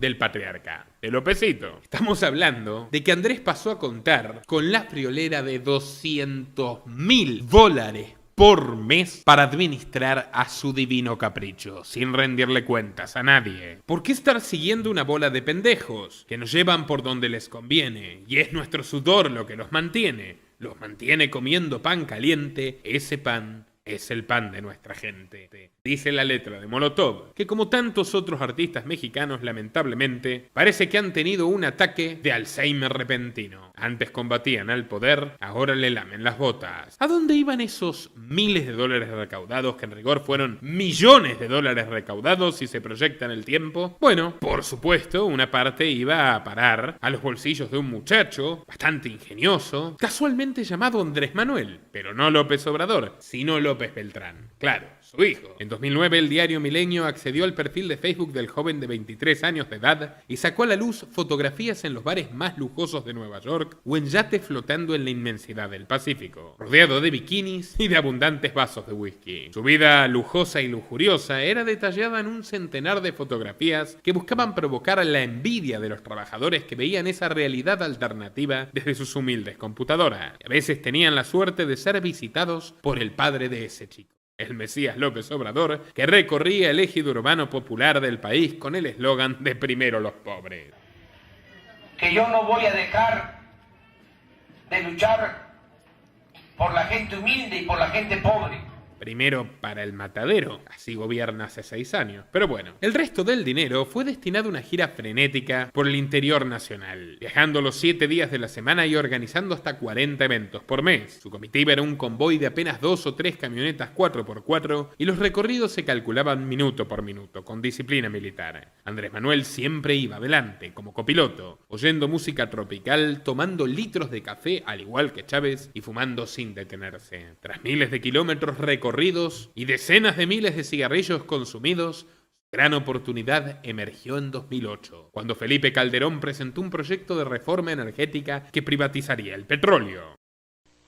Mexicanas y mexicanos, el pasado mes de abril envié al Senado de la República una iniciativa para fortalecer a Petróleos Mexicanos. Este proceso ha culminado hoy con la aprobación en la Cámara de Diputados de dicha reforma. El movimiento de AMLO organizó decenas y decenas de brigadas de defensa de los recursos naturales. Y las mujeres, con Sheinbaum a la cabeza, aparecieron vestidas de adelitas, homenajeando el uniforme de las soldaderas de la Revolución Mexicana. Sus movimientos despertaron malestar en el PRD, que por entonces quería acordar con el gobierno panista. En aquel periodo de campaña permanente, López Obrador acumuló en su oficina una cantidad asombrosa de regalos que le daban en su gira. Su secretario ordenaba que los de gran valor económico se enviasen al domicilio del tabasqueño, pero las baratijas, esos tiernos presentes salidos del pueblo llano, de los ingenuos y humildes que creían en él, eran puestos de inmediato a la venta de garage. Narra Elena Chávez que un día fue a la casa de campaña y encontró el garage convertido en una auténtica tienda. Había de todo: libros, harapes artesanales, cinturones, playeras, camisas, muñecos, peluches, vasos, platos, paraguas y hasta zapatos duros de suela de cuero que nadie quería. La ventana estaba abierta de 9 de la mañana a 6 de la tarde y un cartel decía con bombos y platillos que eran propiedades del mismísimo Andrés Manuel López Obrador. Otro mito acerca del peje es que no usaba teléfono celular. Y Chávez, que por entonces estaba casada con el jefe de prensa César Yáñez, lo confirma como real. Si alguien quería comunicarse con él, así fuera Beatriz, su propia esposa, la nueva, la joven, la bella, a la que no basurió, debía marcarle antes a su vocero, quien le informaba sobre la persona y el tema a tratar, a lo que el tabasqueño, cual monarca europeo, decidía si atender o no. A su vez lo buscaba una gran cantidad de mujeres para enviarle recados amorosos al carismático líder. De hecho, Elena Chávez recuerda una anécdota entre lamentable y divertida. Un domingo, AMLO aprovechó para ir a la iglesia donde reposan las cenizas de sus padres. Casi llegaba a misa cuando sonó su celular. Lo sacó de la bolsa y con sorpresa vio el nombre de Beatriz Gutiérrez. Extrañada de que la esposa del candidato presidencial estuviera marcando a las 9 de la mañana, se detuvo y contestó: «Hola Betty, ¿cómo estás?». Pero la voz del otro lado de la línea era ni más ni menos que López Obrador. «¿Cómo estás? ¿Está César por ahí?». ¿Me lo pasas? No, señor, dijo Chávez. César está en casa dormido y usted está hablando a mi celular y yo estoy a punto de entrar a misa. De pronto se oyó la voz de Beatriz reclamándole a AMLO por haber tomado su teléfono. ¿A quién le estás marcando, Andrés? Ya te he dicho que no me gusta que uses mi celular, ni siquiera sabes usarlo. Quiero hablar con César, explicó Andrés enojado. Pues no me gusta que uses mi celular, te lo he dicho 1000 veces y no lo entiendes. Reculando como un perro regañado, el peje colgó de inmediato. Tanto la economía del país azteca se hundía rápidamente, con un presidente que sin experiencia ni carisma se mimetizaba cada vez más con la clase política rancia, más cínica y corrupta de la vieja partidocracia. Calderón debió buscar otro modo de recuperar su autoridad e inspirado en Richard Nixon y sus amigos los Rockefeller, declaró la guerra al narcotráfico, lanzando el ejército a las calles. Claro que era parte de la agenda de Bush, y el resultado fue el de siempre. Este es el centro de mando de la Policía Federal. Aquí, policías honestos y comprometidos con México arriesgan su vida y trabajan día con día para ponerle un alto a la delincuencia. Una nueva policía confiable y con la tecnología más avanzada. En el gobierno federal, seguimos luchando por tu seguridad y la de tu familia para vivir mejor. No hubo paz sin una reacción violenta de los criminales comunes, e incluso el surgimiento de nuevas fuerzas que aterrorizaron a la población, decapitando, colgando en puentes y todas esas bellísimas postales de México que nos llegan día tras día hace ya 15 años. En marzo de 2009, el gobierno del presidente de la República, a través de la PGR, presentó los 37 delincuentes más buscados en México, los que causaron muertes, secuestros, extorsiones y violencia. En menos de 4 años, 25 de ellos han sido detenidos o abatidos. Así ya no podrán lastimar a México. El gobierno del presidente de la República sigue debilitando con firmeza la delincuencia organizada sin excepción. Fue el caso de los sanguinarios Matacetas, una decisión del cártel de Sinaloa constituida con el objetivo de acabar con sus rivales, los Zetas, en el estado de Veracruz, para, entre comillas, defender a los civiles.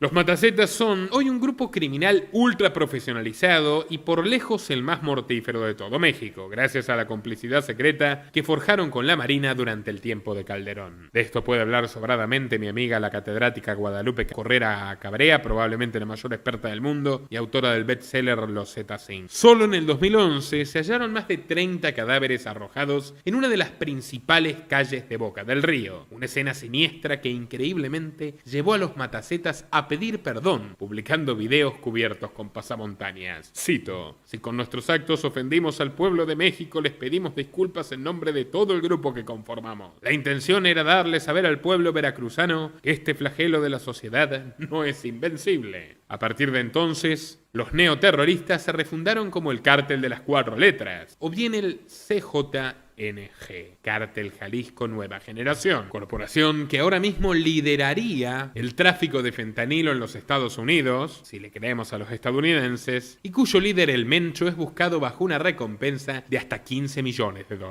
El remedio es peor que la enfermedad. Cuando Calderón declaró la guerra contra las drogas, llevó a México a una situación límite de violencia sin precedentes. Y la montaña de muertos se va acumulando sexenio tras sexenio, presidente tras presidente. Y es que, señores, ya han habido más víctimas que en la brutal invasión Irak o en la guerra del Congo. Más de 1 millón de mexicanos han partido de este mundo en lo que va del siglo XXI, a manos, por supuesto, de la monstruosidad del prohibicionismo. La guerra contra las drogas, lo he dicho y lo diré hasta hartarme, ha sido diseñada para no ganarse nunca. La verdadera victoria es que los Estados Unidos se encuentran coartada para entrometerse en los asuntos internos de cualquier país, mientras el Estado se arroga la potestad de encerrar personas por delitos sin víctimas como consumir y vender, y los que sí cometen delitos se quedan con el negocio con precios exorbitantes, sin controles de calidad, vendiendo basura y eliminando la competencia a tiro, siempre en complicidad con los políticos que se llevan su tajada de comisión y a partir del desorden y el caos generado justifican un mayor y mayor avance estatal sobre la privacidad y las libertades individuales de los mexicanos, con lo cual es un círculo perpetuo. La única solución real es la absoluta e inmediata despenalización total, que básicamente es volver al estado anterior de las cosas, la forma en la cual hombres y drogas se relacionaron libremente y sin ninguno de los traumatismos que vemos hoy a lo largo de 5 milenios de historia. Tengo un documental al respecto que llegó a más de 300.000 espectadores y hoy está disponible para quienes nos apoyen en www.patreon.com/Código www.patreon.com/Nicolás Moraz. Como el resto de mis videos exclusivos, por $5 al mes puedes acceder a ellos. No te olvides de pasar por aquí para seguir sosteniendo nuestro trabajo periodístico. Continúo. Ya en la segunda entrega te mostraremos cómo todas estas bandas delictivas pusieron candidatos y legisladores de sus propias entrañas en el partido de López Obrador. Pero bueno, este malestar generalizado que se fue apoderando de México fue el alimento de la nueva esperanza de Andrés Manuel, que un 2 de octubre de 2011 en el Auditorio Nacional de México y frente a más de 10.000 asistentes inauguró una nueva plataforma política llamada Morena. ¡Que viva Morena! ¡Viva México! ¡Viva México! ¡Viva México! Si bien seguía integrada al PRD, en su discurso planteó un cambio filosófico y retórico, hablando de la república amorosa y la solidaridad con el prójimo. Todo un evangelista. Uno de sus fundadores, aunque luego definitivamente caído en desgracia y hasta llevado a la cárcel por la amlópata Tatiana Cloutier, fue este entrañable monigote llamado Alfredo Jaliferrasme, a quien también le dediqué un video que hoy está en patreon.com/Nicolás Moraz para quien quiera verlo, revelando las acusaciones que sobre él pesan de haber sido un agente de la CIA durante el gobierno de Echeverría y entregado a amigos y allegados de izquierdas, a la policía represiva del régimen, de haber hecho todo lo posible por integrarse al PAN, de haber falsificado todo tipo de distinciones, alegando que le dieron el Premio Nobel de la Paz cuando es una absoluta y flagrante mentira y la Organización de Médicos que dijo Integral no lo reconoce como tal, y bueno, muchas otras joyitas de este personaje siniestro, degradado y escupido por su amo, que incluso le había prometido un cargo y finalmente no se lo dio cuando los sionistas dijeron: Jalif es antisemita. Pero bueno, no vamos a detenernos en un ser tan menor. Continuemos. Desde los micrófonos de Televisa, el discurso amoroso atrapó una sociedad mexicana acostumbrada a ver a Andrés como un sujeto guerrero, belicoso, rebelde. Mas en el fondo, aquel amor cristiano y repentino tenía un significado crucial: atraer a los dueños del dinero, persuadir definitivamente a los gerifaldes del poder económico mexicano que todavía le tenían desconfianza. Ya tenía en su bolsillo los corazones de una parte de la élite, faltaba el resto. Ese era el consenso que buscaba López Obrador, no el de los trabajadores, no el de los oprimidos, no el de los expoliados. Los primeros resultados se palparon esa misma semana, cuando unos 2.000 empresarios grandes, todos ellos norteños, fueron convocados por la Fundación Despierta México, que le daba la bienvenida a López Obrador a Monterrey. El maestro de ceremonias no fue otro que el ex zar de los transgénicos, Alfonso Romo Garza, uno de los más activos promotores del programa obradorista, que venía del, entre comillas, neoliberalismo de Salinas de Gortari, y cuya función era colocar al tabasqueño en circuitos que no le eran fáciles. Se trata de un magnate agroindustrial relacionado con el gobierno de Pinochet, sí, el dictador derechista asesino, y con la compañía Monsanto. Hoy es un socio en grande de la francesa Nestlé. Estuvo en contra de Obrador en su día cuando apoyó a Fox. Pero algo ocurrió y dio un giro radical, copernicano, que lo llevó a convertirse en la sombra de AMLO y llegaría a ser más tarde la figura más controvertida de su gabinete nacional. Fui a conocerlo y me llevó una sorpresa muy agradable, muy agradable. Y después estuve analizando cómo ha gobernado y con quién gobernó y con qué transparencia y honestidad gobernó. Y gobernó, para mi sorpresa y mi vergüenza, mucho mejor de lo que yo había percibido. Entonces, cuando hice un análisis como cuando compro un negocio, me di cuenta que estuve viviendo en el error y vivía en el error. Romo fue propietario de firmas como Seguros Comercial América y la cigarrera La Moderna, director de Gruma y muy reconocido por crear Seminis, la empresa de semillas más grande del planeta, hoy absorbida por supuesto por Bayer Monsanto. Hasta hace poco más de una década era visto como uno de los fuertes empresarios precursores de la biotecnología, hasta que una caída repentina lo llevó a perder parte de su imperio en la agroindustria. Se había concentrado demasiado en la política y le había dejado de prestar atención al business. Desde entonces supo reinventarse con Agravis, y cuyas rentas, según dice, le permitieron comprar un monumental paquete accionario Nestlé, aunque otras voces suspicaces sugieren que eso no fue otra cosa que el resultado de una devolución de favores por parte de Andrés. También es uno de los empresarios que más donaciones realizó a los Legionarios de Cristo, una congregación muy influyente y elitista fundada por el pederasta en serie Marcial Maciel y que en 2021 admitió 174 casos de abusos de menores. Para más INRI, un cronista del Diario de Morelos recuerda haberse topado al famoso e influyente sacerdote criminal conversando hombro con hombro junto a Romo. Tras dedicarle una breve mirada de desdén al notero, que iba vestido como un simple ciudadano más, Maciel volvió su cabeza y siguió inquiriendo acerca de las oportunidades de negocios inmobiliarios para su congregación en caso de que apoye a un candidato priista en lugar de al panista al que previamente le había prometido su bendición. Imperturbables, con total desparpajo, el clérigo y el mercader hablaban a viva voz sentados en el último banco de la parroquia de Nuestra Señora de Guadalupe en Cuernavaca. Algún que otro turista sacaba fotos de los vitrales o se hincaba la rodilla para persignarse. Sin embargo, la extraña pareja ni se daba por aludida. Tal vez sentían que la sólida fachada de piedra colonial los protegía del mundo exterior, o bien, y más probablemente, se sabían impunes. Es el privilegio que detentan cierto tipo de marineros diestros, corsarios que navegan todos los ríos de la política y alternando sus cauces minimizan el riesgo de ser capturados. No obstante, la imprudencia puede costarles cara. Nadie está exento de hundirse arrastrado por la corriente equivocada. Pero el caso es que Romo, ávido lector de los vientos cambiantes, se olvidó de su firme oposición a López Obrador en 2006 y borró de su currículum haber sido ideólogo del proyecto económico presidencial de Fox. Desde entonces su giro había sido abrupto y radical. Ahora denunciaba junto a AMLO toda la corrupción del régimen del PRIAN que él había encarnado tanto en forma de funcionario de Salinas de Gortari como de asesor número 1 de Fox. Pero ahora estaba sobre un escenario brillante con cientos de copas brindando enfrente por él y presentándoles al campechano AMLO. AMLO le dijo a aquellos empresarios, si hubieran respetado nuestro triunfo, el ejemplo de cómo gobierna la izquierda hoy no sería Brasil, sino México. En un santiamén, la república amorosa, entre comillas, se convirtió en un atractivo eslogan de campaña, acuñando el término de AMLO. ¿Cambió López Obrador? ¿Ahora está moderado? La pregunta empezó a recorrer todo el país y los comunicólogos concluyeron que era una estrategia acertada. Rebajar el mensaje, descremarlo y una metamorfosis útil que también hicieron antes que él Luis Ignacio Lula da Silva en Brasil y Ollanta Humala en Perú. Entre tanto, su antiguo aliado Marcelo Ebrard creaba su propia fuerza política para hacerle frente, ya que después de todo creía que ahora era su turno de ser el candidato presidencial de la centroizquierda. ¿Usted quiere ser presidente de México? Sí, por supuesto.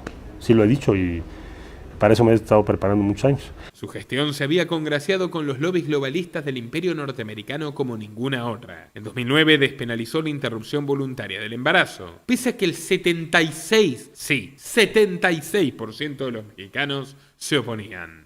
Y es por eso que hoy vamos a reconocer jurídicamente el derecho de toda mujer a decidir sobre su maternidad.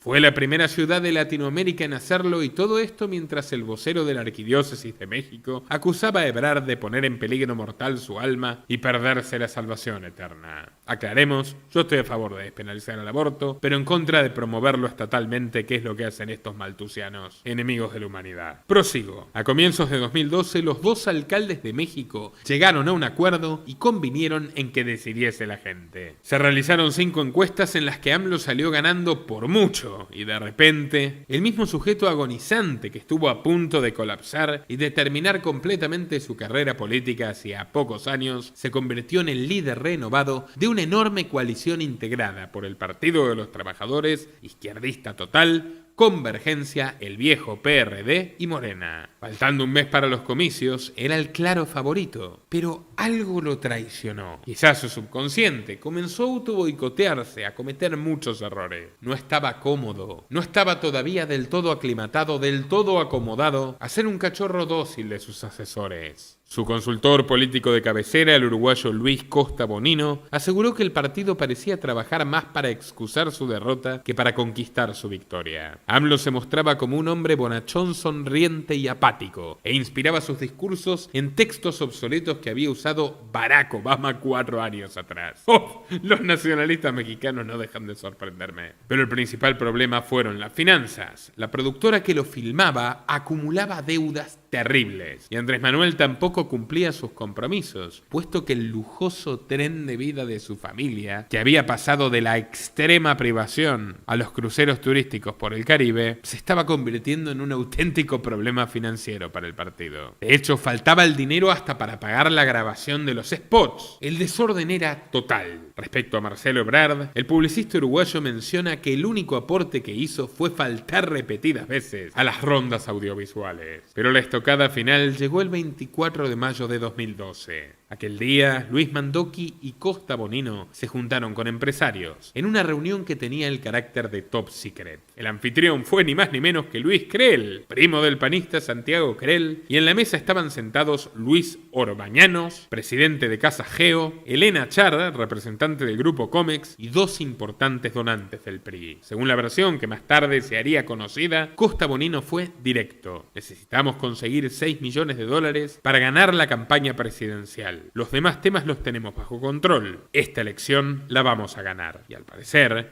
el anfitrión se confió, pero uno de los asistentes no estuvo de acuerdo con la millonaria recaudación y grabó la petición del uruguayo para filtrarla a los diarios. Porque, bueno, tengo mucha experiencia en campaña en otros lugares. Hoy, lo que nosotros necesitamos para terminar la campaña y ganar la elección son $6 millones. Y bueno, parte ya en este punto, digamos, porque si no, no estaría aquí. Porque la peor pérdida que yo podría tener sería perder la elección, aún antes que la del candidato.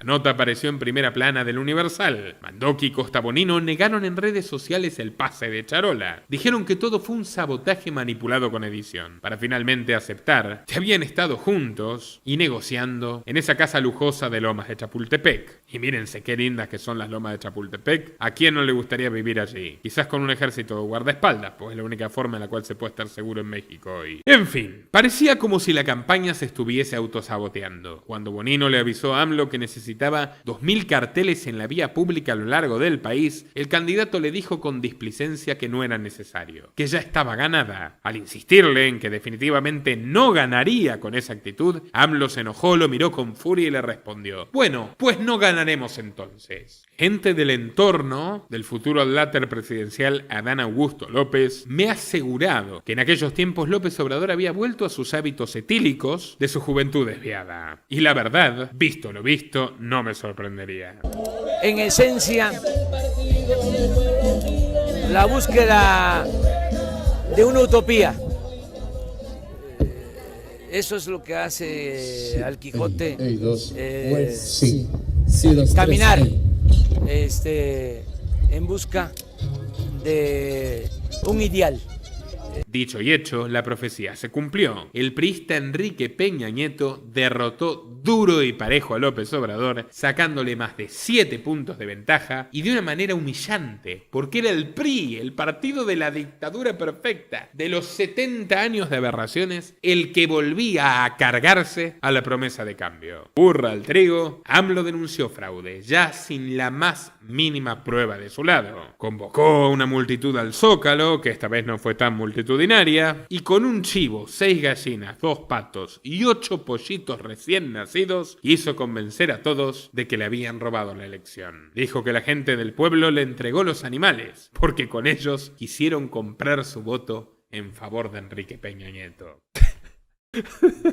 ¿Qué era eso? ¿Un pesebre? El día de la toma de mando, los amlópatas quisieron asaltar el recinto legislativo de San Lázaro para que el presidente no prestase juramento. Atacaron con bombas de estruendo, piedras, palos y hasta con sopletes que lanzaban llamas. Los agresores fueron detenidos y muy pronto salieron libres, mientras que el principal instigador, López Perdedor, no fue molestado ni con un citatorio. Déjalo, hombre, ya está muerto. Era el comentario entre los amigos del nuevo gobierno. Y ese nuevo gobierno está muy bien retratado en la película La dictadura perfecta de Luis Estrada, que por cierto retrata a Fox en Un mundo maravilloso y a Calderón en El infierno, sobre el tema narco. Y a AMLO en Que viva México. Esos son los artistas que me gustan, los indomables. Chapó por Luis. Mi admiración absoluta. Además, las mejores comedias que he visto en la vida. Pero bueno, lo veían en la lona y estaba en la lona. Pero AMLO jamás baja los guantes en el ring político. Algo hay que reconocerle, es perseverante como el cáncer. A finales de 2012 rompió definitivamente con el PRD, luego de que el partido negociara la firma del Pacto por México con el PRI con el PAN. Se trataba de 95 compromisos, que incluían entre otras cosas la desnacionalización de la industria petrolera. Andrés Manuel no estaba invitado a la fiesta ni tampoco quería participar, y por ello registró a Morena oficialmente como un partido político, organizando 32 asambleas estatales con un mínimo de 3.000 afiliados cada una. 3 de diciembre de 2013, México casi que se paraliza cuando trascendió el infarto al corazón del caudillo. Había llegado a pie, agobiado y enrojecido a la Clínica Médica Sur alrededor de las 3 de la mañana y su estado de salud era un enigma para la prensa. López Obrador, formalmente, tocaba fondo. En los días siguientes, su movimiento tenía planeado cercar el Senado de la República en protesta por la reforma energética peñista, donde el tabasqueño sería el principal orador. Por instrucciones médicas, debía permanecer en reposo de 3 a 5 días, por lo que su hijo Andrés convocó una conferencia de prensa desde el hospital para pedir a los simpatizantes de su padre de que no desertasen, que cercasen el Senado como estaba pactado. El acto lució gris, apagado y aburrido. Por más arengas que hacía, Andrés Jr. nunca prendió entre los asistentes. Una perredista diría: nos hicieron gastar cientos de miles de pesos para nada. Andy no tiene la estatura política para azuzar ni a las moscas. Las y los acarreados al evento subieron cabizbajos a los camiones para regresar a sus cuchiteriles de origen. Con el paso del tiempo surgió la duda entre morenistas y perredistas de si verdaderamente López Obrador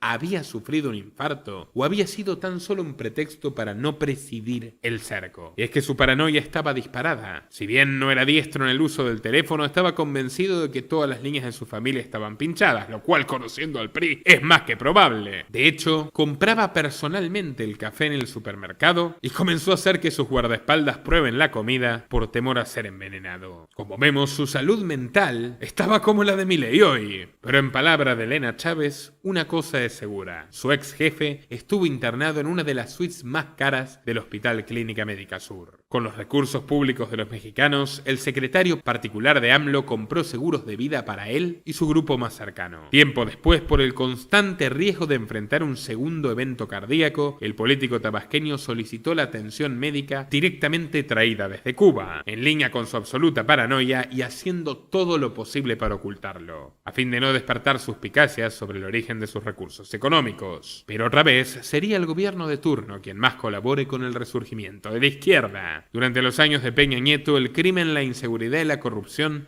se hallaban en una escala sin precedentes. Aumentó el desempleo, la desigualdad, la miseria y la deuda externa, y las matanzas encubiertas de Tlatlaya e Iguala conmocionaban a la opinión pública. Nos referimos a la trágica madrugada del 27 de septiembre de 2014. Aquella noche infame, casi un centenar de alumnos de la Escuela Normal Rural de Ayotzinapa acudieron a Iguala de la Independencia, una localidad de 130.000 habitantes, con el objetivo de recaudar fondos para sus actividades y tomar por la fuerza unos autobuses con los que desplazarse días más tarde a la Ciudad de México, para el aniversario de la matanza de Tlatelolco. Su llegada fue advertida por los halcones del narco. Inmediatamente alertaron al alcalde, que era un peón del sangriento cartel de Guerreros Unidos de nombre José Luis Abarca. Ante la posibilidad de que los normalistas pudieran reventar el acto electoral de su esposa, cerebro financiero de la organización criminal en Iguala y próxima candidata a la alcaldía, Abarca exigió pararles los pies como sea. La orden devino en locura. Con la hazaña con la que se persigue a los cárteles rivales, la policía municipal cubrió la ciudad de sangre. 2 estudiantes murieron ametrallados, a otro le desollaron el rostro y le arrancaron los ojos.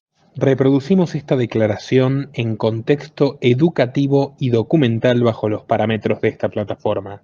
3 personas más, entre ellas un chico de 15 años, perdió la vida a balazos al ser confundido con un normalista. Decenas de estudiantes fueron detenidos y entregados, según la fiscalía, a manos de los sicarios. El líder de Guerreros Unidos, Sidroño Casarrubias Delgado, informado por su lugarteniente de que los desórdenes habían sido causados por una banda rival, dio la orden de defender el territorio. Fue entonces cuando el infierno abrió sus puertas. Como si fueran ganado, los estudiantes fueron conducidos hasta un vertedero en la localidad vecina de Cocula. Unos 15 malheridos murieron asfixiados durante el viaje.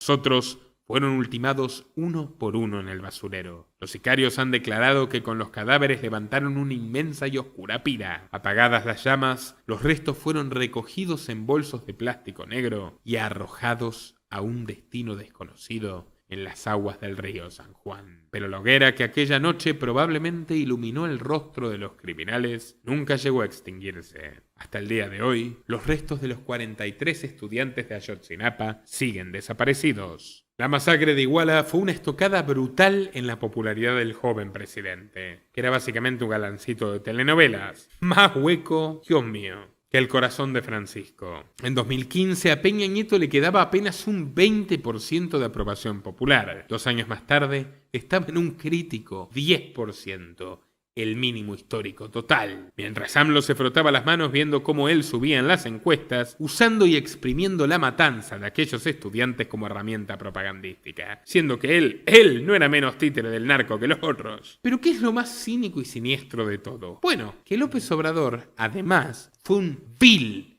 cómplice de la masacre. Por entonces, la financiación de Morena se conseguía a la antigua usanza, cambiando dinero por cargos políticos, tal como Milei hizo en Argentina en plena campaña. Venta de candidaturas. Estos negocios escabrosos lo llevaron a venderle un cargo al edil de Iguala, José Luis Abarca. Sí, el peón del grupo criminal Guerreros Unidos, la misma banda que había ordenado el secuestro y la ejecución de los 43 de Ayotzinapa. AMLO había contratado a un mafioso asesino. Mejor dicho, a un genocida, y no de manera inocente, ya que los pobladores de la zona le habían advertido claramente sobre los crímenes que pesaban en la espalda de aquel hombre, a lo que AMLO apenas les lanzó una mirada de desprecio. Pero el karma siempre regresa, es como un boomerang, y durante una gira en Nueva York en 2017, el padre de uno de los desaparecidos le reclamó en público todas sus culpas. López Obrador explotó, acusándolo de ser un provocador. Textualmente le dijo, ya arriba de su camioneta, no seas provocador, de veras te lo digo.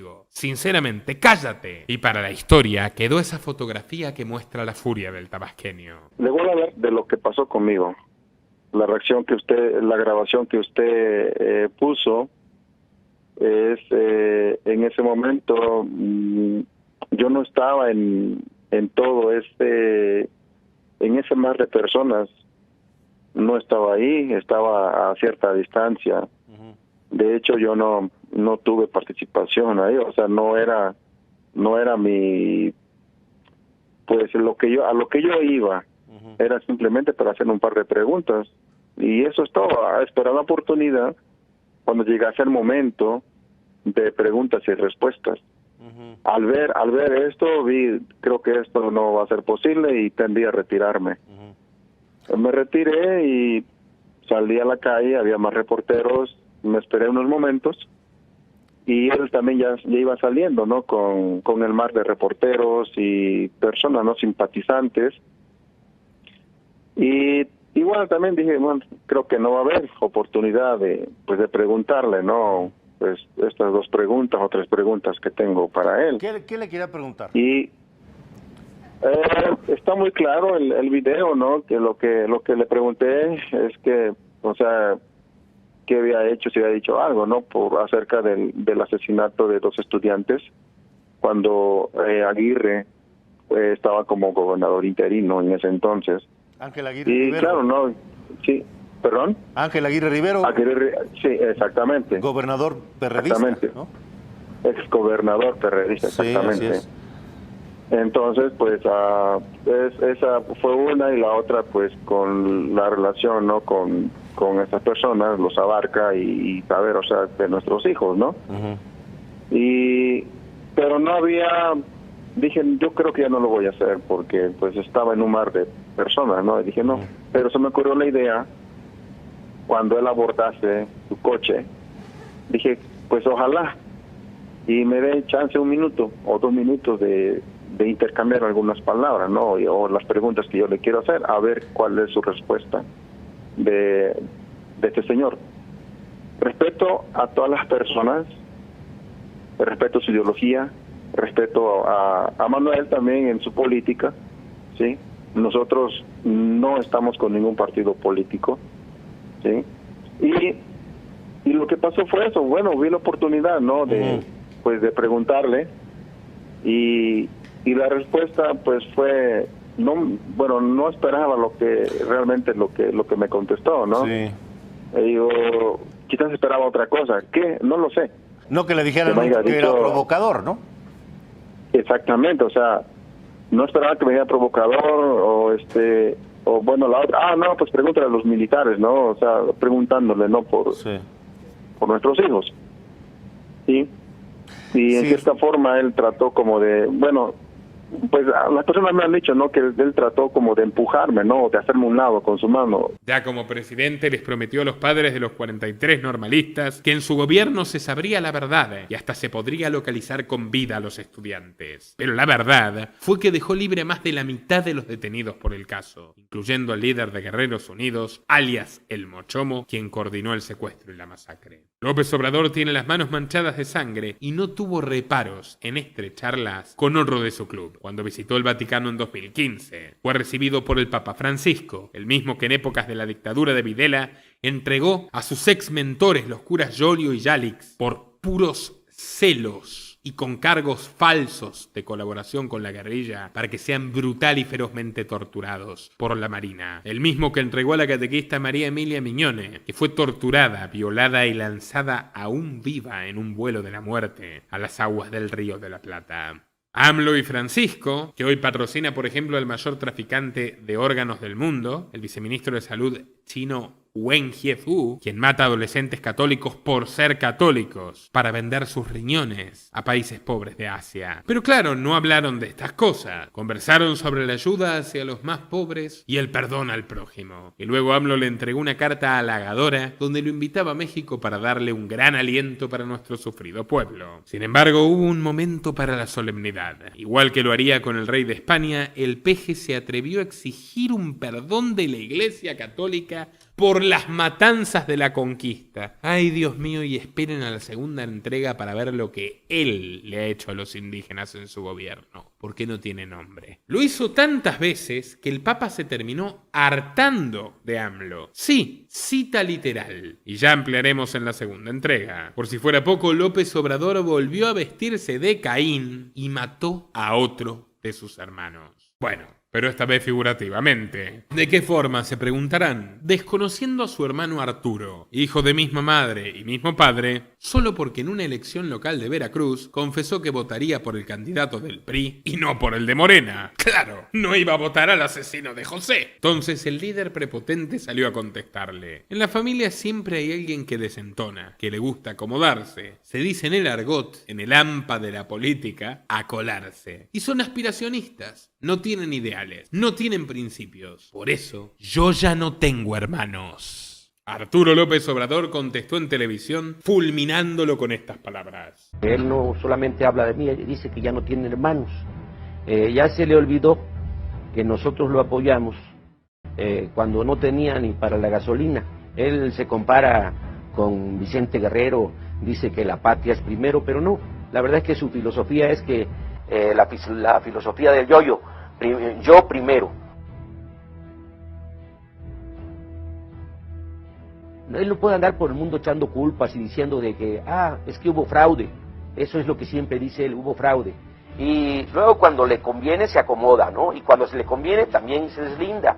Que se vayan al diablo con sus instituciones. Salieron grabaciones donde los hijos están paseando en yates, ¿verdad? Que usan tenis Louis Vuitton o que él usa trajes Hugo Boss, ¿verdad?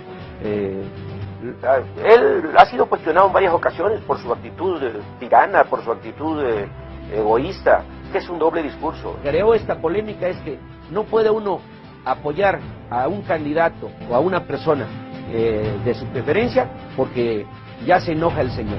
Se molesta porque su hermano Arturo, que va a cumplir 60 años, que es ingeniero civil y que sí trabaja, porque había que preguntarle a él de qué vive, ¿verdad?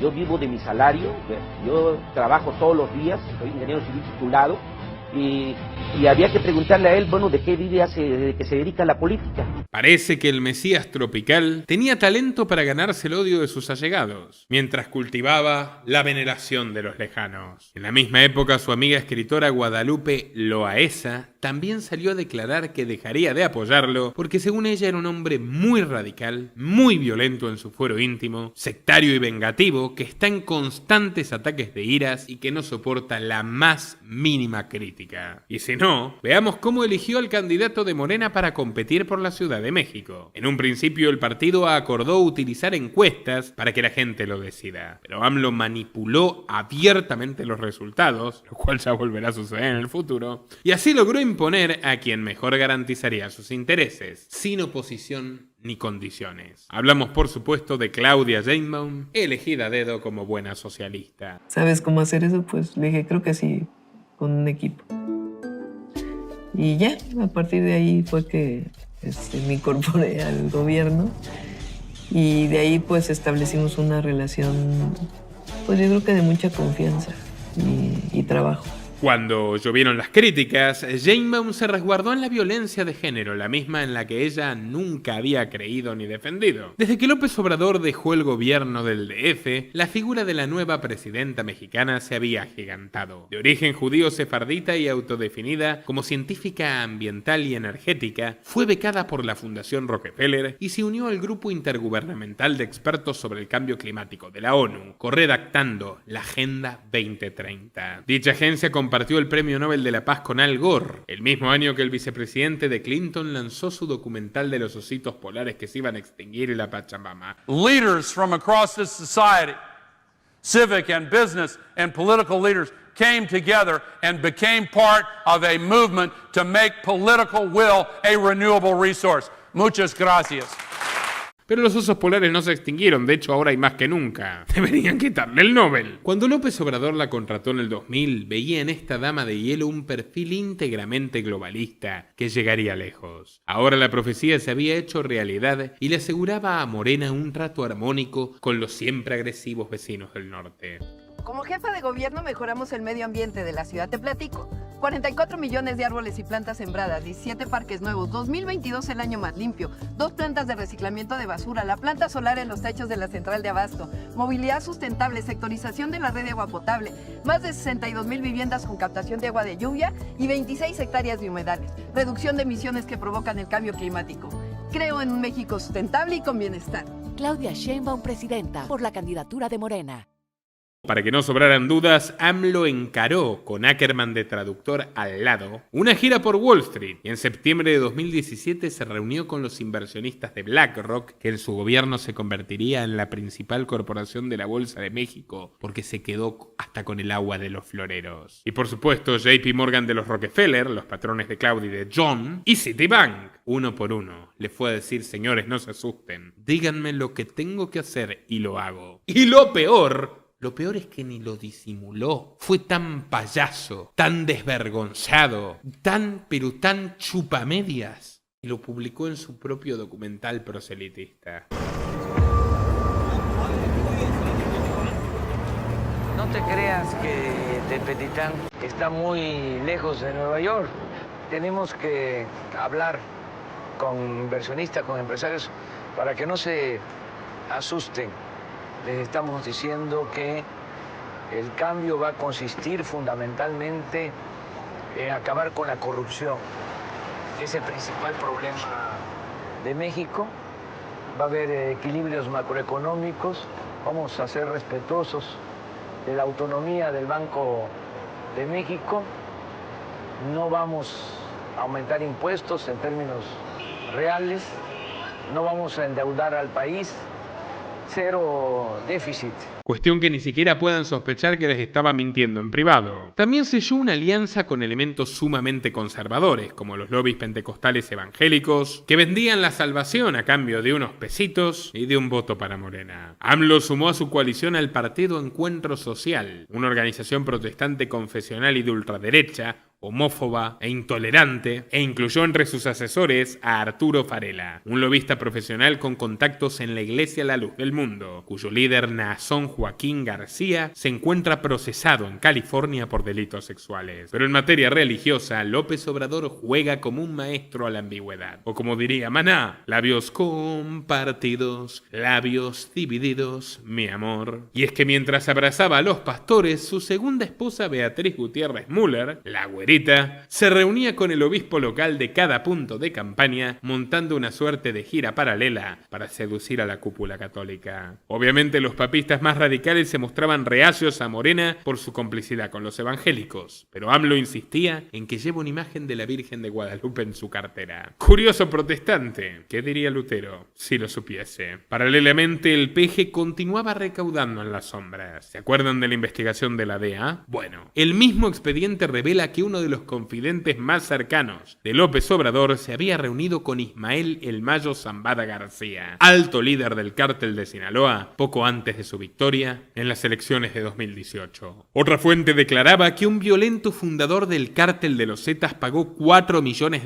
a dos de los aliados de AMLO con la esperanza de poder salir de prisión. Finalmente, una tercera fuente sugería que los cárteles tenían en su poder varios videos que involucraban directamente a los hijos fascinerosos del político recibiendo dinero de la droga. Recapitulemos. AMLO consiguió el respaldo de Wall Street, de los católicos, de los evangélicos y de los narcotraficantes. ¿Qué más podía faltarle? Pues el apoyo de la madre patria, la madre España, encarnada en la figura de un enemigo de España, Pablo Iglesias Turrión. El fundador de Podemos, partido suscrito al Grupo de Puebla, por algo el Grupo de Puebla está en Puebla, y aliado a la Open Society Foundation de Soros, como bien reveló la radio internacional Sputnik News, desvió a Morena un total de 308.000 euros de dinero público, dinero que debía destinarse a las elecciones españolas de 2019. ¿Por qué lo hicieron? Por orden directa de Alex Soros. Y he hablado con 4 personas, un mexicano y 3 españoles, vinculados al primer nivel del Open Society Institute de Europa, que lo confirman. El nexo clave fue el escritor Paco Ignacio Taibo II y una empresa española llamada Neurona que Morena contrató para marketing digital y para lo cual se habrían valido de contratos falsos y una red de testaferros. No parece casual que Pablo Iglesias, por entonces vicepresidente segundo, y Mario Delgado, nuevo líder nacional de Morena, se reuniesen 10 días antes de que el diario El Confidencial sacase a la luz sus jugadas. Ya la veían venir. O sea, el político que anda culpando a los conquistadores españoles de los males de México, que acusó a Hernán Cortés de ser el origen de la corrupción de su país y que le exigió al rey Felipe VI que pida perdón por la conquista, acabó arrodillándose ante la misma corona. Ironías de la historia. Pero no solo se sometió a ellos, sino también a sus vecinos de arriba. Luego de escribir el libro Oye Trump, que en realidad por supuesto no lo escribió él, pero es un panfleto sobre cómo iba a poner en su lugar a Donald y obligarlo a respetar a los mexicanos tras el trato degradante que le dio a Peña Nieto. Si no, miren esta foto. Trump ninguneó a Peña Nieto, o sea, lo sobajó. Eso se debe de aclarar de inmediato. Exijo que se dé a conocer la entrevista, que se difunda esa entrevista, porque está grabada. Si es cierto lo que se dio a conocer hoy en el programa de Carmen Aristegui, es algo muy indignante, es una humillación para México, porque Peña representa, aunque no nos guste, al pueblo de México. Él tiene la investidura presidencial. Él representa al pueblo de México. Fuertes, pero tenemos que ser fuertes, tenemos que decir lo que está sucediendo. Hay crimen, como ustedes saben, hay muchísima delincuencia y crimen y hay muchísimos problemas, pero pienso que conjuntamente los resolveremos. Realmente creo que el presidente Peña Nieto y yo resolveremos estos problemas, es decir, los resolveremos. Y la cuestión de la migración es para México, también para nosotros. Las drogas son un problema tremendo para México, así como para nosotros. Como lo he expresado, el gobierno de México muestra absoluto respeto por el proceso electoral de Estados Unidos. Que el pueblo de México se había sentido agraviado por comentarios que se habían formulado, pero que yo estaba seguro que su interés genuino es por construir una relación que nos lleve a darle a nuestras sociedades condiciones de mayor bienestar. El PG cambió radicalmente su postura, que ya se anticipa en su primer documental Esto Soy. Vamos a mantener una relación con Donald Trump de respeto, pero no de subordinación. Y vamos a convencerlo de que nos conviene una relación de cooperación para el desarrollo. De ahí a Perrito Faldero le faltaban poquitos pasos. Y vaya que los dio y muy rápido. Lo que más hizo López Obrador fue someterse a los intereses gringos. Así que bien jugado por el director del documental. Después de semejante respaldo, el PG estaba listo para la victoria y lanzó una campaña monumentalmente costosa. Esta vez no fracasaría de nuevo. Los spots lo pintaban como un tipo humilde, desinteresado del dinero, del lujo y del poder. Un héroe popular que siempre perdió por culpa de los fraudes del pripanismo. Se mostraba como un socialdemócrata moderado, amigo del clero y de la tradición cristiana de México, benéfico con sus relaciones con los empresarios, es decir, con los megaempresarios corruptos, no con los buenos, no con los que sostienen al país sobre sus espaldas, y hasta decía respetar la propiedad privada. AMLO prometió que sometería sus proyectos más importantes a voto popular directo, que daría prioridad al ecologismo y que atendería a todas las demandas feministas.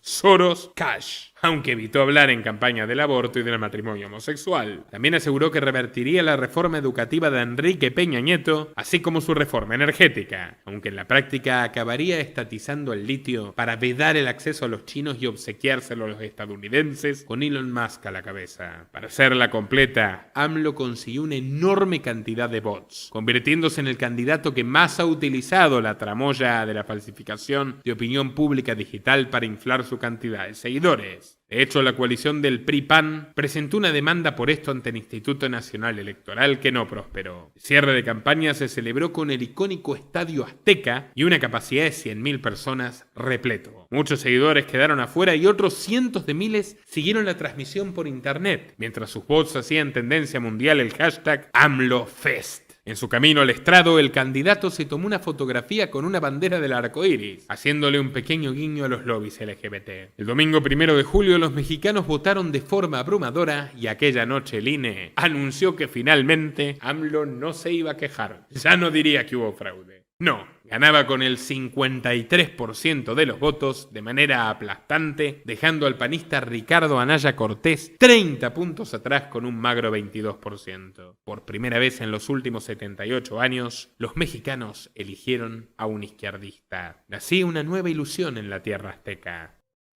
Nuestro trabajo depende de tu apoyo. Para que siga siendo posible, realiza tu aporte desde tan solo $3 por mes a través de Patreon, en los enlaces que figuran en la descripción o en el comentario fijado.